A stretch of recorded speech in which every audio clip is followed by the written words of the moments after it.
mutabani wa kale ekyezera mizezide nsanga bisibe njera mu mpitire mama Lususu nalongo Sologe Tanita Amonge abere ku video eno njera mu mpitire ba MP bonna abachika mu setesero z'egwanga abere ku video eno njera mu mpitire omukyala gwe bayita Dana Atwine abere ku video eno Dana Atwine nkwetaga ku video eno njagala abazadde mu manyi ozaala omwana mu Uganda nkwetaga ku video eno nja kwetaga ka abasuubuzi bonna mubere ku video eno nja kwetaga buli munabi wabufuzi obere ku video eno abazadde mbayise obere ku video eno nja kwetagako ebitongole ebiketera mu gwanga ebiwamba abaana nja kwetagako akulira amakomera mu gwanga Simon byabashayija ojje ku video eno nawe kwetaga mu ofisi wo otudde bakongedde ekisanja nawe nkwetaga ku video nja kwetagako omukyala gwe bayita Wangadia akulira Uganda Human Rights Commission Madam Wangadia nkwetaga ku video eno ebisigadde tugenda bikwasaganya mpola nga nenna bugisimu fungize asembayo nga kabadde kakodyo musembyayo njera mu mpitire wano aba mu sharing video mu jiwereze mu kulembeza ngo Brother Kyagulanyi Center mu nawo oli mukama nkwetaga otule kwa ndakika ntono nnyo nabinja kugamba abasigadde sikyala bogerako bannalumansi balina okubeera ku video eno by all means kubanga zijja batukako bannalumansi balina okubeera ku video eno konna akabinya mu kamanya akadipu doko bajja giraba bajja gitegeera kubanga mbeetaaga bagibeereko kale nga bulijjo osooka kuyisaawo akalango kano ndio bulango bugenda kubeera bubiri kasooka episode akalango kano ndowooza ngenda kalangira ennaku eziddako zonna kajja kuba kagaddwawo anabatafunye mu kisoogo munnange tonyiigira nti nkuyisizaako ekintu ekirungi omuntu yena andiyagadde ogenda okusoma omusomo guno oba ogenda mu ggwanga lya Canada nja kugamba nti waliwo omusomo guno mukisa guno nga wagenda kubeerayo semina egenda kubeera ennaku z'omwezi 29 ekumekerezebwa ennaku z'omwezi lumu mwezi gwa December 2024 egenda kuba etegekebwa mu kibuga Toronto ekya Canada mu conference hall gye bayita Toronto Airport Marriott Hotel 900 Dixon Road Toronto on M9W 1J5 ngoyagala kumanya bisingawo ojja kulira mukyala Donica Jumba ku simu ye ey'omu ngalo ebeera ku WhatsApp bako butereevu eri +1647 92 90340 omubuuze akubuulire biki ebyetaagisa nebyolina okukola okuba nti weetaba mu semina eno kanjidde mu luzungu tegifundikiremu tugende mu maaso alright eno bagiyita the third annual gender based violence ejja kubeera nga kuzomwezi 29 omwezi ogwa November 2024 ekomekerezebwa nga kuzomwezi 22 mwezi gwa December omulamu gwayo gujja kuba gender based violence and intersectionality ejja kubeera mu Toronto Canada ennaku z'omwezi nzibabulidde n'omulamu wa kale wenna ajagala ojja kubanga osobola okukyukira omukyalo oyo akubuli ekyetaagisa then olyoko weetabe mu musomo guno buli kintu kyonna kyoyagala okumanya alright akalango akasembayo natuleke tugende ku video eno akalango kano kabasuubuzi bonna mu ggwanga lyonna okwetoola eggwanga lyonna akalango kano kagenda eri mwenna abasuubuzi then tuleke tusimbule video eno mulyoke muwulire ebifa mu nsi akalango kano katambula bwe kati lwaki ngenda okuba akalango kano kakwata kuli munnayuganda yenna ng'olina ky'osuubula newankubadde oyinza okuba tolina dduuka naye ng'osuubula ekintu kyonna n'okitunda ng'ofunamu ensimbi kana akalango kakwatako oba ovuga taxi oba ovuga bodaboda oba ovuga kagaali oba osuubula matooke oba osuubula menvu kano si kaabakola mu akeedi bokka buli munnayuganda yenna kakwatako kana akalango kasoma bwe kati olw'okuba nti ensi Uganda weetuuse yo seriti bahabulwa yagirwako ensimbi zeyeewola ne ziggoye yazeewola nezeyali alina okuze ne zimubula nga n'ebitongole ebisinga biganya omuwa ssente kati alina kuddira akazito konna ak'okutambuza n'okubba ensimbi okateka ku bannayuganda olw'ensonga baleetera emisolo egitali mu mateeka ng'aginyigiriza mu abasuubuzi so ng'ate mu abasuubuzi bwe mutaba ne gavumenti ye teriiwo n'abantu ababbibwa tebajja kubbibwa kubanga ssente mwe muzimuwa njagala mutegeere value yamwe mu abasuubuzi mwe source of income eri gavumenti ya Museveni mwe abasasula emisolo singa si mmwe singa gavumenti ya Museveni teriiwo kati kana akalango kammwe mukawulirize bulungi nnyo akalango kano kaliko abakayimbyemu omutwe kuliko Kasiita Uganda kuliko UATE Uganda kuliko CAWI Uganda, kuliko Uganda Auta nayo kweri, kuliko companies nyingi esobola okubanga zikola akalango kano akagenda okwettanira abantu bonna abasuubula. Kagambwe kati okuggala kwa bizinensi zonna mu ggwanga, okuggala kwa bizinensi zonna mu Uganda, kyovula mbage nti si basuubuzi bokka bamwokedi, mwenna abasuubuzi ng'otunda ekintu n'ofunamu ensimbi oba n'osuubula ekintu ng'olina ekigendo eky'okukitunda ofunemu ensimbi kana akalango kammwe. Okuggala kwa bizinensi zonna mu Uganda ngenda ku mwezi 16 omwezi ogwa April 2024. Ensonga ziri, ulira ensonga ziri, enkola ya IFRIS okuddizibwa mu makolero amanene, omusolo gwa kilo ku ngoye eziva ebweru w'eggwanga ogwa $3.5 buli kilo kuyimirizibwe. Abachina bamusiga nsimbi mu maduuka babadde babamazeeko emirembe. Gavumenti ekendeeze ku misolo gy'ebyamaguzi mu ggwanga, okwekanama kw'emiwendo gy'ebyamaguzi mu ggwanga. Eno yenteekateeka nga bwegenda okubeera, muwulirize bulungi nnyo. Program right now bagiwandiise bati nga ku Lwokubiri ngenda mwezi 16 omwezi ogwokuna, bagamba bagenda kuggalawo bizinensi zonna okwetola eggwanga lyonna. Ku Lwokusatu ngenda mwezi 17 omwezi ogwokuna, bagenda kutambula n'ekiwandiiko kyabwe kinnamutayika nga bakitwala ku ssetteeserezo w'eggwanga. Ku Lwokuna ngenda mwezi 18 omwezi ogwokuna, bagenda kutambula n'ekiwandiiko kinnamutayika nga bawolekera Ministry y'ebyenfuna mu ggwanga. Ku Lwokutaano ngenda mwezi 19 omwezi ogwokuna, bagenda kutambula nga bawolekera ku office ya Ssaabaminisita era n'okugenda ku State House.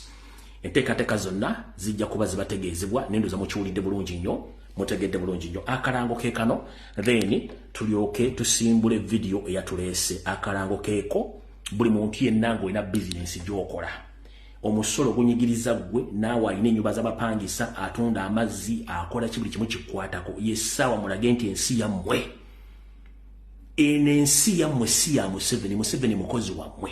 Tolekanga mukozi w'okumanyira ate kutandika kusula mu buliri bwo ng'ate omukozi alina kusula ku boys quarter. Kati kiri gye muli, ffe tubagamba ebyaffe ebisigadde mwebereremu, awo tuvuddewo.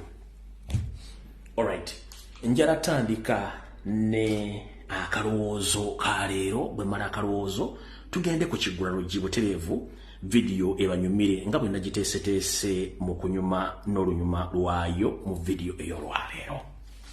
Alright, njala kusooka okubaza bannayuganda mwenna abasala videos ne muziteeka ku mitimbagano egy'enjawulo, gamba nga ku Twitter, ku TikTok, ku Facebook, ku YouTube na buli wamu, n'abazisalamu obutonotono ne muzisasanya mu WhatsApp group okwetoola ensi yonna. Mwebale nnyo, mwebalire ddala okutambuza information. Ffe tweyama ogwaffe bwakuwa bigambo bino mubitambuze. Gwe biyamba Mukama kukulembere. Awulira nti tobyagala naye ng'ate bikuyamba, naawe weebuzaabuza ng'afukaana aba nti gonna mazzi naye ng'ate okimanyi kituufu kye ki, naawe kutumiddeko.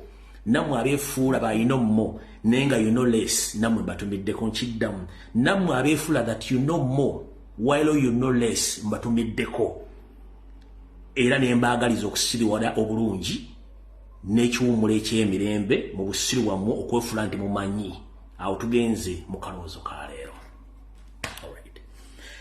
Akalowoozo ka leero njagala buli muntu yenna akeera ku makya n'agenda n'aweesa ensimbi n'okwata ensimbi zo nga gwe toyina buvunaanyizibwa busobola zeeterekera, n'ogenda n'oggulawo akawunti mu banka bazikuterekere. Akalowoozo ka leero kako. Kati njagala kusooka kulukuvira ku ntono owulira bulungi nnyo. Gw'obadde okimanyi nti banka ne insurance balongo, nga insurance ye waswa, banka ye kato. Obadde okimanyi? Nkiddamu nkikubulira bulungi. Gwe omukozi w'ensimbi lyazitereka, obadde okimanyi nti banka ne insurance balongo, omu ye waswa, omu kato. Munda Uganda alina account mu Uganda, obadde okimanyi nti insurance ne banka ba Luganda era balongo, omu ye waswa, omu ye kato. Kati wuliriza, insurance ye waswa, kato ye banka. bonna si baffere balwadde naye obadde okimenti baffere kati wuliriza ndokuvire ku ntono mu kalowoozo ka leero.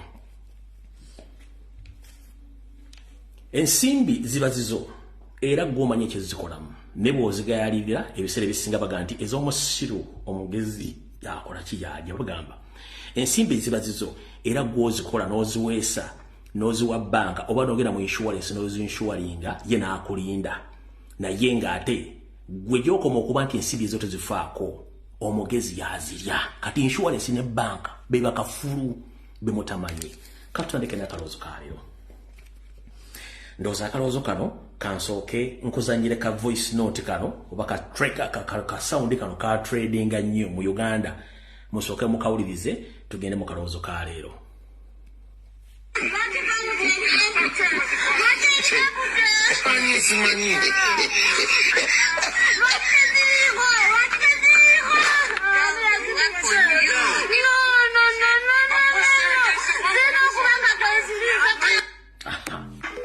Mukawulidde akantu ako ka trading nnyo ng'omukyala agenze mu banka mu kittavu kye okukebera ku nsimbi ze yaterekayo mwana twagenda otuukayo ng'ensimbi ze maneyane mie we yakubira omulango ogutakungula ng'abuuza lwaki teziriko kankabaddemu dde ntutandika akalowoozo owulira.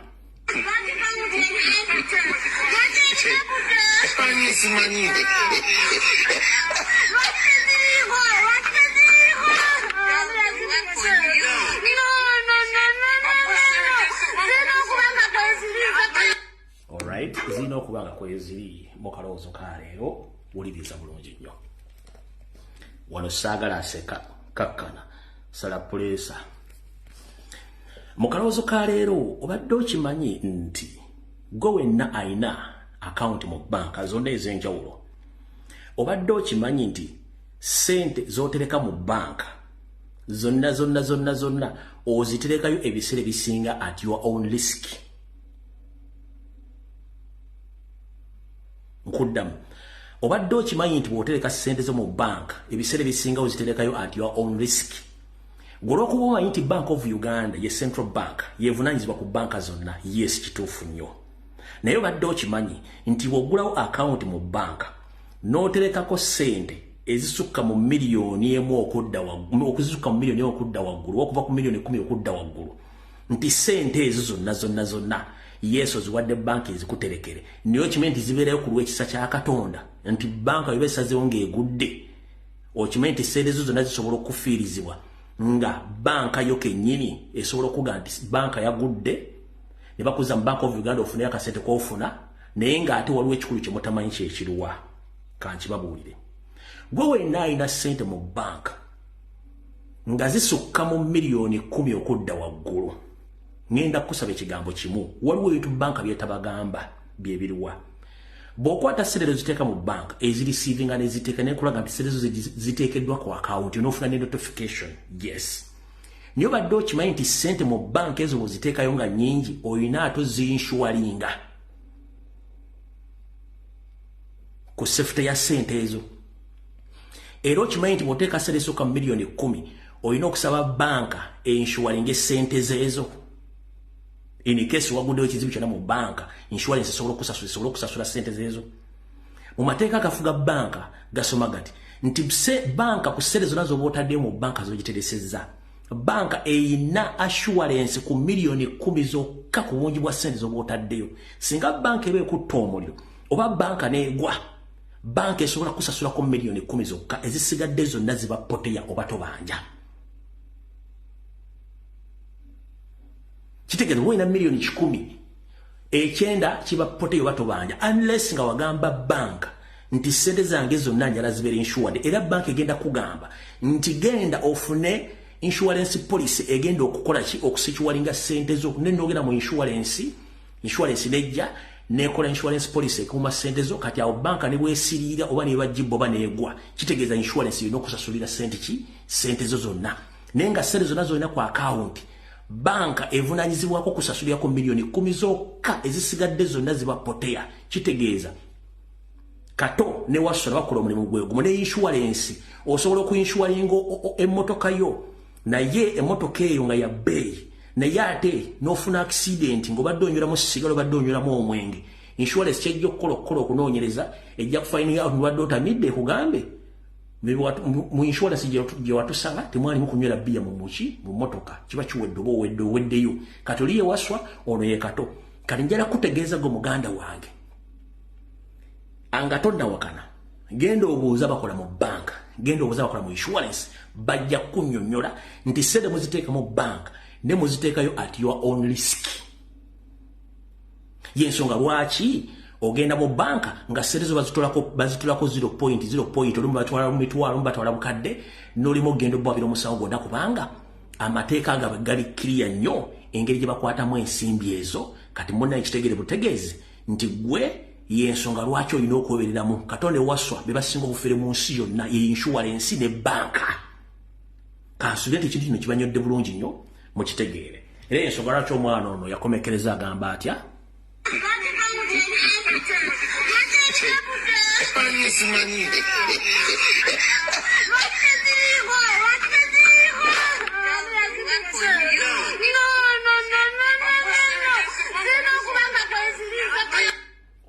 zino okubanga kweziri kati gwayinza okuwakana mu kintu kino nsaba ogenda obuuze ku insurance company oba banka yonna ekunyonyera manna milioni 10 banka negoba nekwata omuliro banka enzirizaako sente mmeka egenda kuwako bukadde 10 bwokka kubanga bwesobola okuinshuaringanga yo ekyenda bobeera for God and my country ako kakabadde akaloozo kaleero nze ku Kigula Luggi tutandike video.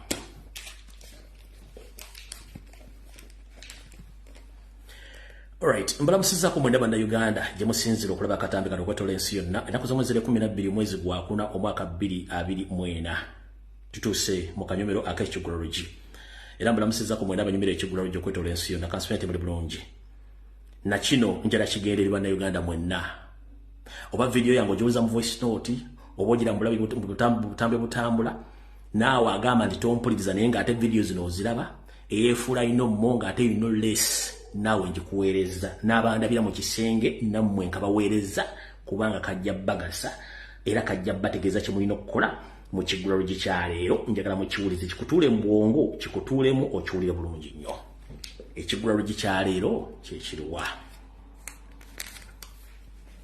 Ekigula Luggi kya leero ngenda kijja mu lugero olugamba nti babikulya balungi mirimu lwaki nkugamba nti babikulya balungi mirimu Monange buli mu ensi eno yonna gyetoola omukozi oba omukozesebwa bantu babiri banjawulo omukozi ye gwakola omukozesa y'oyo akozesa omuntu oyo naye mukama we akukozesa ayagala nnyo kukozesa okole nnyo yafunemu gwe n'oba tolidde tafaayo yensonga lwaki nti ebiseera bituuka nga omukozi okoze time yakulya ebiseera ebisinga bakupye nnyo oyanguwa okulya oddeyo okole omwezi bwe guggwako kusasula abakama baba basinga obungi ate bafunamu enkenyera mu kusasula naye nga wali mu kukola kuteekamu opika kola kubanga ye kyasinga okufunamu kyetuva tugaa nti babikulya balungi mirimu nti essaawa etuuka nga ya mukozi kulya awo nannyini kampuni oba nannyini mulimu aba akula mbubi akulaba oswankula olya nnyo emmere olya nnyingi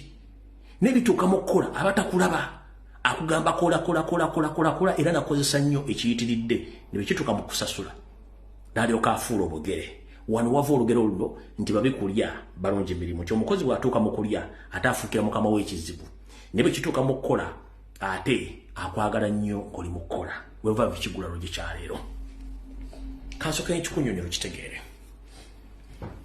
gwe muganda nga yenna ali eyo omukyala omwami senga kojja naawe ampuliriza eyeefula ntama ebiga bye twogera mu Luganda naawe nkulamusizza njagala Ekigula Luggi kya leero kikutuuleko okiwuliriza bulungi nnyo mu nsi muno buli muntu alina olugendo lw'atambula era buli muntu alina emirimu gy'akola oba egimukozesebwa era mu mirimu gino mwe tukola tutuyana nnyo okufuna ekigula magala eddiba yensonga lwaki bayibuli ekugamba nti buli muntu alya ku ntuuyo ze buli muntu oba alya ku ntuuyo ze muganda wange njala kugamba gwakozesa omuntu yenna oba oli munnayuganda oba oli mugwira ng'oli mu Uganda akana Ekigula Luggi kya nkikuweereza njagala kugamba nti bw'okera ku makya ng'olina omulimu n'oguwa omuntu akukolere omuntu oyo bw'afundikiranga omulimu ogwo banga agumaliriza kwata ensimbi ze oba ekyo kye wamusuubiza mu luvannyuma lw'okumala okukola omulimu ogwo okimuwe atambule akuviire kubanga neri essanyu lye eryamuleese okukola. Kiba kibi nnyo kya buli azaamaanya okukozesa omuntu n'otamusasula olw'ensonga nti oba omuliivudde oba omumye eddembe ng'eri obuntu. Jjukira tukozesa abantu balinaako obuntu ate omuntu anyiiga. Omuntu mu kunyiiga tomanya bunyiivu bwe bw'aba alina ku mutima. Abantu abasinga obungi bajja okukola nga balina ennaku yaabwe ng'ennaku ye muleese okukola so nga teyandiyagadde kukola. Abantu abasinga obungi balina ebizibu byabwe. Nabagamba nti mu nsi muno ffenna tuli balalu naye obulalu buli mu mitendera. Kati ojja kukozesa omuntu nga tomanyi levo ya bulalu kweri kweyimiridde nga gwe boosolooza nti gwe osinga obulalu obukambwe. Naye olwonategeera nti omusajja ono oba mukazi mulalu mukozese oleme musasula ate omuboggolere lwojja otegeera omuntu omulalu kyali ekituufu. Ngenda kugamba ekigambo kimu. Mu bulamu otogezanga n'olyazaamaanyi omuntu akukoledde omulimu oba wamugambye nti agenda kukolera n'esulu 10 kwata 10 omuwereko ne giraasi y'amazzi oba akolera akakadde kwata akakadde ko kamuwe omwereko n'essuwaani y'emmere asiime era ajja kukolera emirimu. Netogezanga n'olyazaamaanyi omukozi kubanga tomanyi levo y'abizibu gy'alina, tomanyi levo ya bulalu kwali asobola okukola ekintu ate n'osigala nga wejjusa otya. Katugambo oyinza okuba olina hawusigalo mu nju yakufumbira emmere yalera abaana bo yakuterayo amazzi yakukolera buli kimu. Hawusigalo bw'ona omuyisa oba n'otamusasula musaala asobola okukutera obutwa mu mmere bw'okutta abaana bo. Ensimbi hawusigalo zakubanja zibadde ntono nnyo ku bulamu bw'abaana bo. Katugambo oyina faamu y'ente oyinako abalaalo oyinako ente nga 10. Abalaalo bano bapambana n'ente zino okumala omwezi mulamba ne baziriisa omuddo ne bazitambuza ne bazifuuyira eddagala. N'ogaana obbasasula the end of the month obbasasula ssente zaabwe n'ogattako bbalangira n'okwagala obbakuba. Tomanya mulaalo busungu bwe na bulalu gye bwenkana. Omulaalo ono asobola okutta ente ezo zonna eziri mu billions ng'omumye emitwalo 10 oba emitwalo 3 gy'akolera omwezi. Kati kuggwe n'omulaalo ani abagenda osinga ofiirwa? Njagala ogerageranye ekyo ekitono ky'olina okuwa omukozi okimuwe osevinga ekinene n'obulamu bwo n'obw'abantu bo. Abantu bangi beewuguusa nga batuuse okusasula abantu.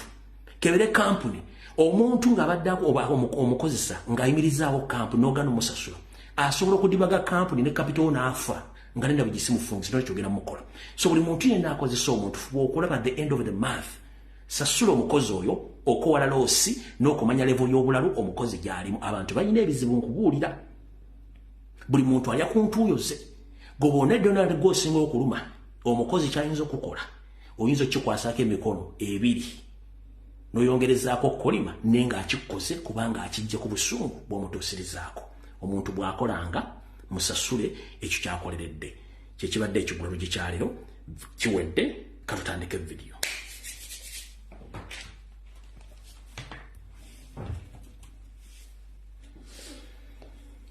Vidiyo tugitandise tutya?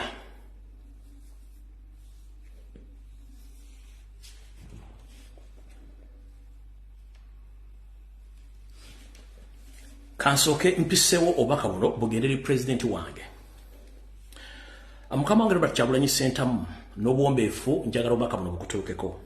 Manyi ogenda kutambula ogenda okwolekera eggwanga lya Bungereza okubaako emirimu gye weetuusaako nga gwe omuntu n'okusinkana mikwano gyo b'oludde okusinkana n'abantu abakuwagira. Naye embuulire etefa yonna ate okwerinda sibuti. Okusinziira ku sources zange njagadde okutegeeza nti gwe tonnagenda Bungereza naye already yosseri ng'akozesa ekitongole kye ekya CMY n'ekya ESO. ESO kye kitongole kikettere eggwolo kye bayita External Security Organization. Baasindise dda abampembe okubeera ku mukolo gwo n'okwetoloola okumanya kiki kyonna ky'ogenda okukola sinakindi okutuusaako obulabe mu ngeri yonna esoboka nga bayise mu bantu abamu boyinza okuyita mikwano gyo naye nga ate si mikwano gyo. Abamu bagenze dda gye bali batuuse dda mu ggwanga erya Bungereza. So omukulembeze wange ne ttiimu yo weebereremu endyayo ensulayo n'abantu b'ogenda okusinkana Bungereza essaawa zino mbi nvundu. Nkiddamu Bungereza essaawa zino mbi nvundu. Ly'eggwanga erisingamu kanyo kawulire nkiddamu Bungereza ly'eggwanga kati lisinga obubi mu kutambuza kanyokawulire naye munnayuganda aliyo ng'ompuliriza weegendereze gw'oyita mukwano gwo si mukwano gwo akusinikira amanyo tolooza nti abaasese baseka kungulu naye nga munda bajjuddeko ekyo mukitegere so mukulembeze wange ne ttiimu gy'ogenda naye weegendereze abasajja n'abakazi bazze dda gye bali already nga bavudde Kampala n'abo abali already mu Europe n'abali Bungereza bali ku mission batuuza meeting bagatuuse batya okutuusaako obulabe mu ngeri yonna esoboka ng'oli mu ggwanga erya Bungereza so mukama wange mu concert gy'ogendako n'abantu bogenda okusinkana weegendereze nnyo ekisembayo kye baŋŋambye nkugambe oli musajja muganda ataboola bagenyi ayaniriza buli omu naye ku lw'obulamu bwo akafuba kalekere mukyala babi akafuba ke bayita haga kalekere mukyala babi yekka Mr. President Robert Kyagulanyi Ssentamu akafuba kalekere mukyala wo babi si buli akusinikira amannyo nti akusekerera musanyufu nedda bwebubaka bumadde kusooka okuyisawo eri omukulembeze n'abantu abali Bungereza awonawo nvuddebwa alright nakalera kankayisizeewo ddala bw'omanyi nti oli munnayuganda either okola mu gavumenti oba okola mu poliisi okola mu magye awasaba bakuumi bakuume oba oli munnabyabufuzi oba oli kiwuliriza wano wakulu nnyo era weegendereze nnyo gwe munnayuganda yenna oba oli musuubuzi oba oli headmaster oba oli principal oba oli munnabyabufuzi oba oli ki oba oli musumba oba oli ani munnaddiini wuliriza nnyo ewantu wano abasirikale be baakuwa oba be weesabira abasukka mu babiri oba abasatu kimanye nti Museveni bw'akuwa abasirikale aba poliisi n'ekuwa abasirikale aba SFC nga bali basatu oba bali babiri omu ku bo alipotinga direct ku Ssemwai bw'oba olina abasirikale babiri kuliko omu nga mukozi wa Ssemwai kigaane kikkirize tulisinkana mu ntana olw'emputuuzo eno information gyemba wateri asobola gikuwa kebere TV kebere munnamole keberani gwe munnaddiini kubanga olina abasirikale abakuuma nga basukka mu babiri basatu kimanye nti baba basatu ababiri ba Ssemwai nga balipotinga direct entambulayo endyayo bani boyogera nabo biki mukola bonna abasinga obungi baba reportinga direct era authorizinga abantu abakuuma kabere wa police nga jide mu uniform ya police CMA ye authorizinga obukuumi bwonna so si police you apply ku police ng'oyagala obukuumi oba Ministry of Internal Affairs ebbaluwa zonna nga bw'oziwandiise zikomekereza ziri ku CMA Chieftains of Military Intelligence ekigambo Chieftains of the Military Intelligence kitegeeza nti kyekitongole ekiketta bonna ebikolwa eby'abasirikale bonna mukwata mundu mu ggwanga munfuna bulungi Chieftains of Military Intelligence kati gwoba applyinze ku police ne bakuwa police nga ali mu uniform ya police oba ya bulaka oba ya kaki oba ya bombola bwe bakuwadde babiri omu wa Ssemwai omu wa police era reportinga direct oba oli kabaka oba oli ani oba oli katikkiro oba olina bakuumi 10 abasatu ba Ssemwai era balipotinga okitegedde bulungi ekintu ekyo kati kiri gy'oli okwewugulaza okwemagaza n'okumegerera ng'akabwa kasibe ku ggaali nga kali ku lugendo gikamanyi kiri gy'oli embuli etefa yonna n'ekyo nkimaze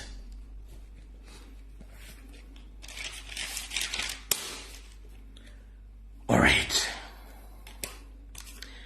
tutandise ne Dana Atwine n'abazadde bonna mu Uganda mbalamusizzaako bannakazadde bannakabotozi ne bassakabotozi mwenna okwetoola ensi ne bannayuganda gye muli kansumenti buli bulungi ennaku zomwe ziri 12 mwezi gwa kuna mwaka 2024 taata mama senga kojja gy'oli kansumenti oli bulungi ebigenda mu maaso ebyokutulugunya n'okukwata abaana baffe ku mpaka okubasiba nga bigenda mu maaso njala bategeeza amukyala Dana Atwine kansumenti otuuse ku vidiyo eno bulungi nnyo Dana Atwine oba kansooka ku abazadde mu ssemateeka wa Uganda yenna tewaliwo kawayiro kawa kitongole kya byabulamu ba Ministry of Health lukusa kugema mwana wo nga tomaze kukkiriza ng'omuzadde kiddamu. In the Constitution of the Republic of Uganda, there is no any law which allows the Minister of Health to take advantage, any advantage against your children before you agree as a parent. You remain with the all right either to accept or not to accept. Please, mwenna bazadde mbategeeza. Ministry y'obulamu nga ekulirwa Dr. Ruth Aceng ne Dana Atwine mu constitution ya Uganda temuli mutteeka nakawaayo kabakkiriza kusibaga mwana wa muntu ng'omuzadde takkiriza. Era gwe omuzadde yenna gwe basibagidde omwana wo ne bw'atandika okukolanga bomu oba abaluka akola ki? Genda ku poliisi gulawo omusango, funa lawyer agguleko omusango, awaabire gavumenti n'ekitongole kya minisitule by'okwenda kubanga kimenya amateeka kye baakoze mu constitution tekiriyo. Omwana waalwalira wonna n'atandika okubanga ekimenke, olina olukusa ogenda okuwaabira gavumenti ne Minister of Health kubanga tewali kawaayiro mu ssemateeka yenna kakkiriza kitongole kyabyabulamu kusibaga mwana yenna ng'omuzadde takkiriza. Essomero lyakikoze liwaabire. Owaabire ekitongole ky'ebyobulamu ne gavumenti yayo seriti bahabulwa kubanga bakikola mu bumenyi bw'amateeka. Kyenjagadde osooka bategeeza ekyo. Mutegedde bulungi? Bwe mala bategeeza ekintu ekyo era njala bategeeza. Mwenna ba Twitter warriors abali ku Twitter.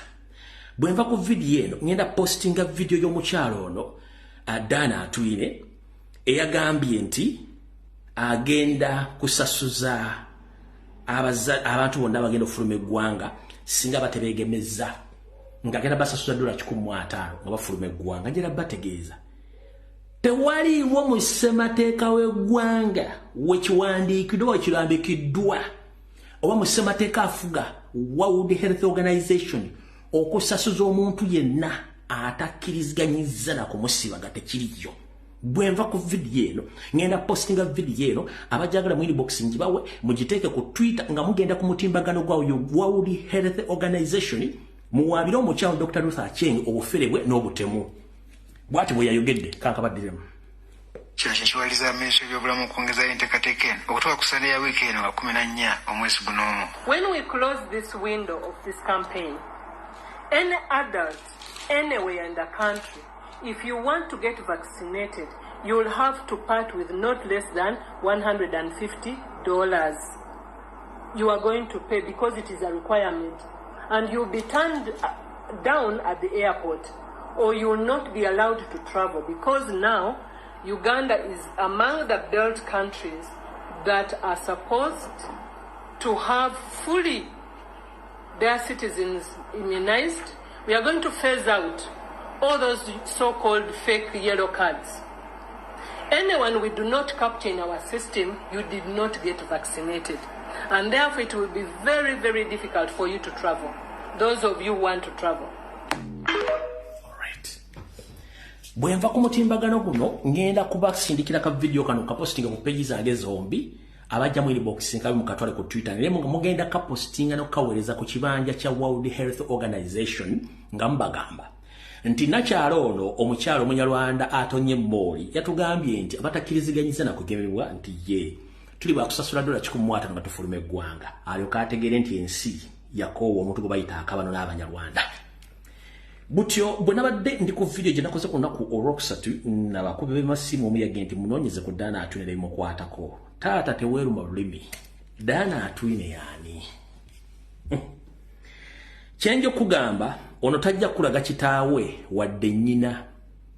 Wabula direct brother aliwo gwe tumanyi ye mukulu gwe bayita Frank Tumwebaze Kajiji ono mwannyina Blood Brother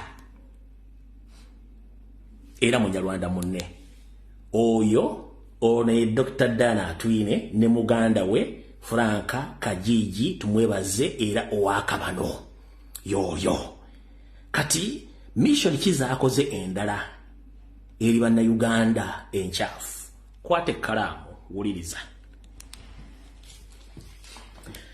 eno video njagala Dr. Dana Atwine ekotuukeko bulungi nnyo owulirize bulungi nnyo omanyiza agali nga bawera bwereere ate benga gamba bagawulira era bagafuna. Alright. Dana Atwine ono yasoma bilala akola bilala nabagamba nti eyita omusawo yagwa mu gwe ng'omulamu wanabanga ng'omutambi wanaze mu lumbe n'agwa mu buugi naye nga tesi yabadde omufiirwa n'ono bw'ati bwe yajja n'agwa mu buugi bwa Minister of Health kuba tafaayo. Dr. Dana Atwine ye ali era mu famire eno mwatambulira eya Yosere ono nga mwanyina wa Frank Kajiji tumwebaze Minister Omunyarwanda omubbi omuzibu. Ekikolo ekira kiyakola ku bannayuganda kyembadde temumanyi kankibanyumize buli omu ogenda kukwata ku mutwe naye nabagamba nti embulire tefa yonna. Mu mwaka gwa 2017 muwulirize bulungi nnyo mwaka gwa 2017 omukyala y'omwono era ng'ali mu ministry eyo in fact kansooka ensimbewo akatyawo neme kulandulukuka nnyo nsooke mbategeeze. Tutenda Yosere kutta abantu naye ekitongole kyasinze okutta abantu mu Uganda bakiyita Minister of Health ate nga kiri mikono gy'oyo omukyala ne Dr. Ruth Aceng bakyasinze okutta abantu. Batta abaana abali mu mbuto kyekisooka batta abaana abatayingidde mu mbuto z'abanyaabwe bano basiiga abantu siriimu basiiga abantu obutwa babufusiiga batya mpuliriza. Ekitongole kya Minister of Health mu Uganda kyekyasinze okutta abantu batta abatannateetondebwa mu lubuto batta abatondeddwa mu lubuto batta abakulu nga bayita mu system y'okusibaga. Kati wulira musharinge video mu mwaka gwa 2017 omukyala ono Dana Atwine omukyala Omunyarwanda era naye ataliko nsibuko era ataliko mirandira nga kitengejja. Ono mukama we yamuwa omulimu Yosere Tibahabulwa tabayisirwa mutabani wa Kareche ensire president nsanga bisibe. Ekitongole ekya Global Fund kyatuuza olukungana o ministry ministry y'obulamu nga mulimu abasawo bakugu ne bayita nono mukyala Dana Atwine omubugumyeko ko akatono mu byobulamu. Global Fund ngebagamba twagala bawa ensimbi za America obukadde bubiri okubayambako mirimu gyammwe egy'okubanga mutambuza ebyobulamu mu Uganda. Naye obukadde bino ebiri twagala baweramu negali mpitawa emiliyoni 5 nazo muzigabire bannayuganda abalungi mu kwegadanga oba mu kujja ebiwojjolo. Naye obupiira buno tebutuukiridde na mutindo gwe bulina kukola ki gwe bulina kubeerako. Abasajja abakugu nga batwala obupiira buno bukebeza bannayuganda abasawo abakugu bagenda okizula nga obupiira buno tebutuukiridde na mutindo gwa bulamu bannayuganda. Basajja battu nga bagamba Global Fund nga bagamba abasajja ba Global Fund n'abasajja bajja okukiikirira ne babagamba nti mumanyi yes ensimbi tuzaagala obukadde $2 naye tetugenda kukkiriza nsimbi ezo kukwakuliza okutwala kondo mu bukadde 5 nga teziri ku mutindo obuyinza okutuusa obulabe ku bantu baffe. Abasajja baasoma ebyobulamu nga bagaana. Omukyalo ono nga avuunyula amakugunyu ge n'enkoboga amagulu gamulinganga emiti egya settaala ng'addako mu kasenga akamu ng'ategeeza Yosere Tibahabulwa tabayisirwa mutani wa Kareche. Temunnanga aba Global Fund bali wano abali winge tu obukadde $2 naye ataka akakolizo kali nti baagala batuwene kondomu miliyoni 5 ninga kondomu zino si ntuufu nfu. Yosere namugamba okay mpaamu eddakiika nja kuddira. Banne bonna bakugu nga bagaana.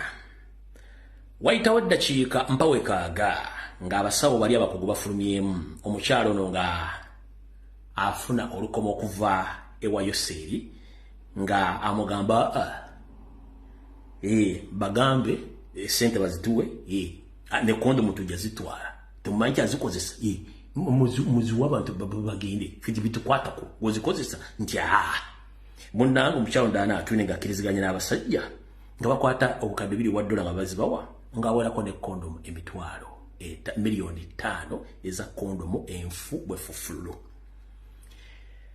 kati okuva mu 2017 kondomu zino zibadde zigabibwa mu health centers ku byalo nga zitambula nenga bali tebababulira lwaki kondomu zino nfu. Nabagamba mujjukire okuva akawuka kano bekaasaasaana obulwadde tebukendeerangako bweyongera bweyingiza lwaki bweyongera naawe ojja kibuuza jjajjaawo ajja kuwa ansa. Nabagamba omuzungu tagaba kyabwereere nga tekiriko kakwakulizo. Olya bulungi nnyo omuzungu tagaba kyabwereere nga tekiriko kakwakulizo. Kondomu zino miliyoni 5 zibadde zigabe nenga kondomu zino nfu ng'addaala tuli mukama baazikiriza abasajja n'abakazi beegadange bafune nga zaateekebwako akakwakulizo nga zirina kugabibwawa mu Buganda. Miliyoni 5 zisaasaana nakati zisaasaana kulwa miliyoni 5 naziwaayo abantu baffe. Oyo ddaana tunemukama oyo seriti baabulwa tutabayisibwa mutabano wa kalensi temuzizidde ensanga bisibe. Kati nga tuvudde ku ekyo mulina abala kye mutamanyi. Mwegendereze nnyo bannayuganda naddala abalungi mu kwepiica nga gwe okwepiica bw'oteepiica owuliranga ensi ekulesse era ng'oliko ekikyamu. Ogwo omuzimu gwe tuyita 5 minutes ghost. Mugutwale mugusamirire mukendeezeeko ku muzimu ogujja baleetera ebizibu. 5 minutes ghost etikka abasajja n'ayiika windows olw'okuba alabye omukazi nga tasobola kwekontrolinga yeziisa abantu abasinga obungi. Basajja bannange mbagamba mugende musabire ku muzimu gwe tuyita 15 minutes ghost ogubatikka ne mbanga temusobola kwekontrolinga mukendeeze ku busiru bwammwe kuba mujja kufa. Museveni abaagala muli bafu mwenna. Kuliriza bulungi nnyo. Obupiira buno ddala tulina obukadde 5 buyakkiriza. Buno bwasiiga abakazi n'abasajja empitambi ya siriimu n'ebirwadde ebiva ku bukaba oba mu kwegatta. Mumpulira bulungi nnyo ekyoza mukitegedde bulungi nnyo nga kiba ku bupiira obwo. Kati ate ekirala kiikino gwe muvubuka munnange ne musajja munnange ali eyo bw'oba osobola genda okwate ssente zo weegulire galimpitawa gw'omanyi nti mutuufu muve ku by'obwerere. Galimpitawa ziri katale ez'obwere zonna nfu zitya. Ekitongole era ekya Chieftains of Military Intelligence ekya CMI nga bwe nabagamba bwe twali mu senyiga 19 lumima mawugwe ekitongole kino kyakira eddagala kiriteekamu obutwa obwali butugumbula bannayuganda ng'enswa z'okukkubo. Ekitongole kye kimu kirina laboratories mwe kikolera obutwa era nga n'obupiira obusinga obungi ennaku zino bugaba obwereere busookera ku kitongole kino ekya Chieftains of Military Intelligence ebakubamu akawuka akasiriimu ne balyoka basaplaying eggwanga lyonna n'okusigala mu Buganda ng'ofuna kondomu nenga already munnange erimu akawuka kasiriimu. Kyova lalaga nti nze ndi mulwadde mukazi we si mulwadde nenga ekyo eyo si cause. Kyova lagamba nti nze mbadde nyambala kapiira naye ate nina siriimu. Okitegedde bulungi ekintu ekyo. Kati mutegere bulungi ne CMI kondomu zonna ezireetebwa nga zimaze okuva mu bitongole gye ziba zijja oba zisuula. Kondomu zino bazikubamu akawuka kasiriimu ne bazipa supply nga ku bwereere ne mwegadangira ddala ne mufunamu izaatisi ez'okusigalangira mugalamidde mpaka lwe tubateeka wansi. Mukubire mu ngalo message eno agiwulidde tegeera bulungi nnyo atategedde bw'otyo bw'olifa kubanga bannayuganda basinga obungi mulowooza nti information ebatukako ya bulimba omala kitukako n'olwoka okitegeera. So mutegedde bulungi nnyo kino bakikoze okuva mu 2017 n'okutuuka olwa bakyakikola. Owulira nti bagaba kondomu za bwereere manya nti bakuwa supply sosis. Waliwo omusajja mu Mexico yali ku swimming pool ng'ayimiriza abakazi ng'awaana buli mukazi ayite kati wajja ekikazi ekinene n'akijeriga kyampupa n'agwa mu swimming pool. Kati yo ttamu gye nkozesezza eyo gye kyakozesa kazi kampuba omugere n'agwa mu swimming pool. Muyinza okuba omusajja olulimi kiri wayogera olwo. Kale yeyo ensonga nenjagadde obbategeeza mugitegeere bulungi nnyo ku nsonga ezo ezikwatagana n'omukyalo Dana Atwine oyo naye walumba ezzaaya w'omulaba asinika obunnyo ng'embwa munnange atejja ebyayi mu ssubi. Omanyi nkozesa Oluganda nga lubikkeko bulungi nnyo nga ne gwenda ogambye tajja kwesisiwala ku bigambo by'omugambye. Kale buza mutegedde bulungi nnyo ekintu ekyo. Alright.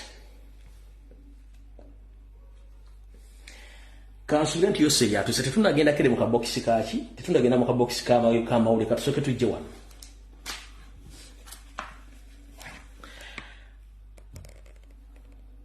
Buno bakanjala bugenderi yoseri tibahabulwa lutabayisura mutabani wa kale kinsera bizide sanga bisibe ne munne Pilato ne mwana bana Uganda namo bana Uganda bali mu gwange lya Bungereza nokwetola ensi yonna katusoke tuddeko kebabega mubadde mu kimanyi bulungi nnyo nti waliwo endagaano wakati wa gavumenti ya Bungereza ne gavumenti ya Pilato okujja abanonyi b'obuddamu bonna abajja bagoba oluma okuyingira mu ggwanga lya Bungereza nabateeka mu kampu ez'enjawulo bwe bamala obbalemerera basalawo ate babatike banoonyeza ekifo bagenda obbateeka ng'eggwanga lye baalaba ettuufu ly'eggwanga erya Rwanda ng'ate mu kimanyi nti bamala okuyingira e Rwanda bakomekkereza bali mu ggwanga lya Uganda.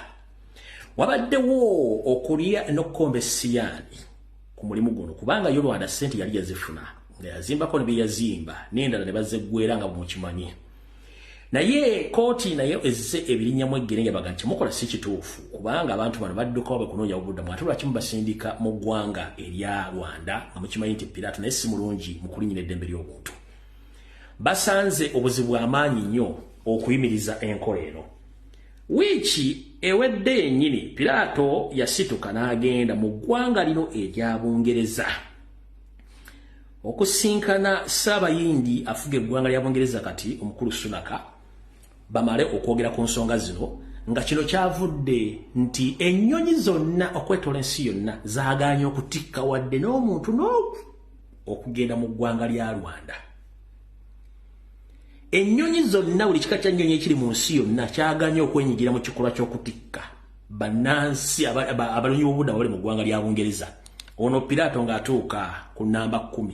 Prime Minister, if you don't get flights to Rwanda, are you finished?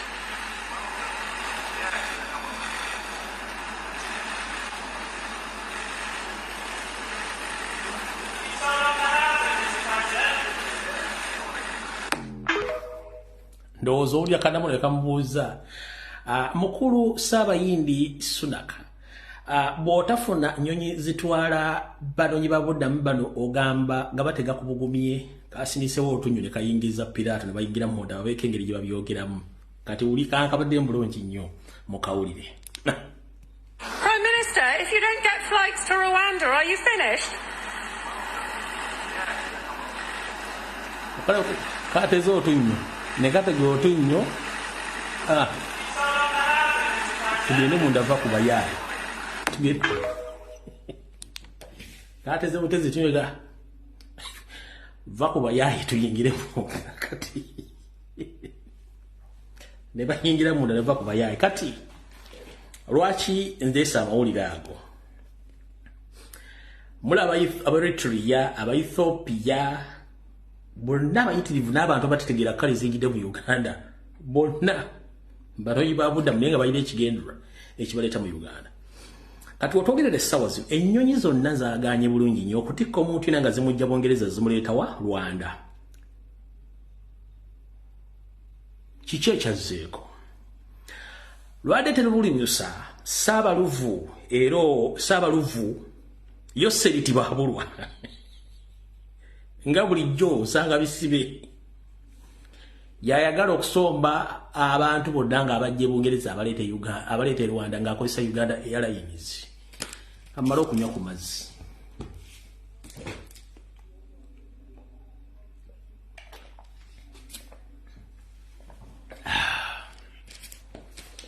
Nga bulijjo ataali okutambulira kusibirayo amenvu ennyonyi zonna bwe zaaganye okuleeta abantu abo Yoseri Tibahabulwa yenga buli wamu ateekawo ennyindo yasindise edda delegation n'essimu ne zivuga n'agamba Pilato okufa n'obutanyagwa nze Uganda Airlines weeri tukole ddiiru efune luutu ng'eva Kampala Kigali Bungereza ku Heathrow oba ku Gatwick ennyonyi egoba batikkemu tubaleete mpaka Kigali. Museveni njagala wakane ntoli mu kwogera nteesaganya ne Pilato nga mwagala kuleeta oyagala kukozesa Uganda Airline mu shopping eddire bakuwe luutu eve Kampala ng'egwa Kigali eve Kigali egende ku Heathrow oba Gatwick gye mugenda okujja abantu abo mubaleete mubateeke Rwanda oba Kampala nga ssente kubanga gwe kimanyi oyagala ssente ate n'abantu bano baagala bakozesa entwantalo zo. oyina obunyonyi bubiri n'ekitundu buno butukutuku bukoma oba Dubai waludda wakati zino simebu zino Boeing ze waleta zino etokotanga generator yato zenyonyi zoyina kati ato yagala bannaye simena omanya so bannayuganda mutegeere nti ono Yosei ya ali mu nteeseganya ne Pirato atenga yo yennyini Rwanda eyina ennyonyi zaayo eza Uganda Rwanda Air nayo nga company franchise yaganya okukola ekintu kino nolokono bamuyita no retreat no surrender ewali ebiwunya walaga kyali agambye yagala yikuteekayo Uganda Air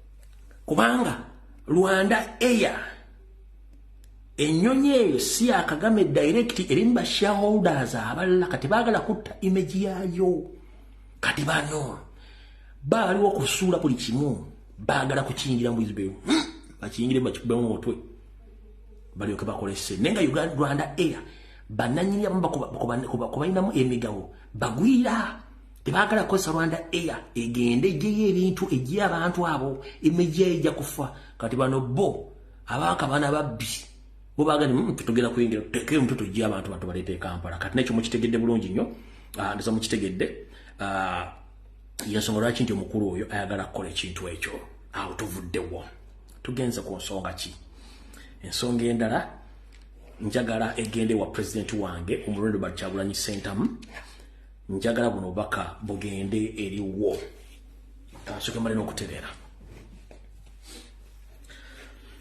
Mr. President kulamusizaako Robert Kyagulanyi Ssentamu kasubenti oli bulungi buno baka njala kusange woli okusokera njala okubaza emirimu bino gy'okolera eggwanga n'ekibiina kya National Platform ne People Power n'okutwala obuvunaanyizibwa okulabirira family zaawo bonna abawambibwa n'abattibwa bataliiko mayitire era olwaliro tutyo obuvunaanyizibwa osobola okugendako okulaba abasibe abo naye Simon Byabashaija akulemesezza okulaba abasibe abo olw'okuba nti alina okufuna order from above kansokenza nnyo obutambi bwonna abantu bamutegeere lwaki bakulemesezza n'endyoka kuwa information ejijala okuwa wulira abasibe baffe naye bwe ntuuseeyo ne bannemesa okubalaba embuziza lwaki bannemeseza okulaba abasibe bulijjo tujja netubalabako n'abantu abalala bajja ne balaba abasibe ne baŋŋamba ti kikirizibwa sikirizibwa kulaba abasibe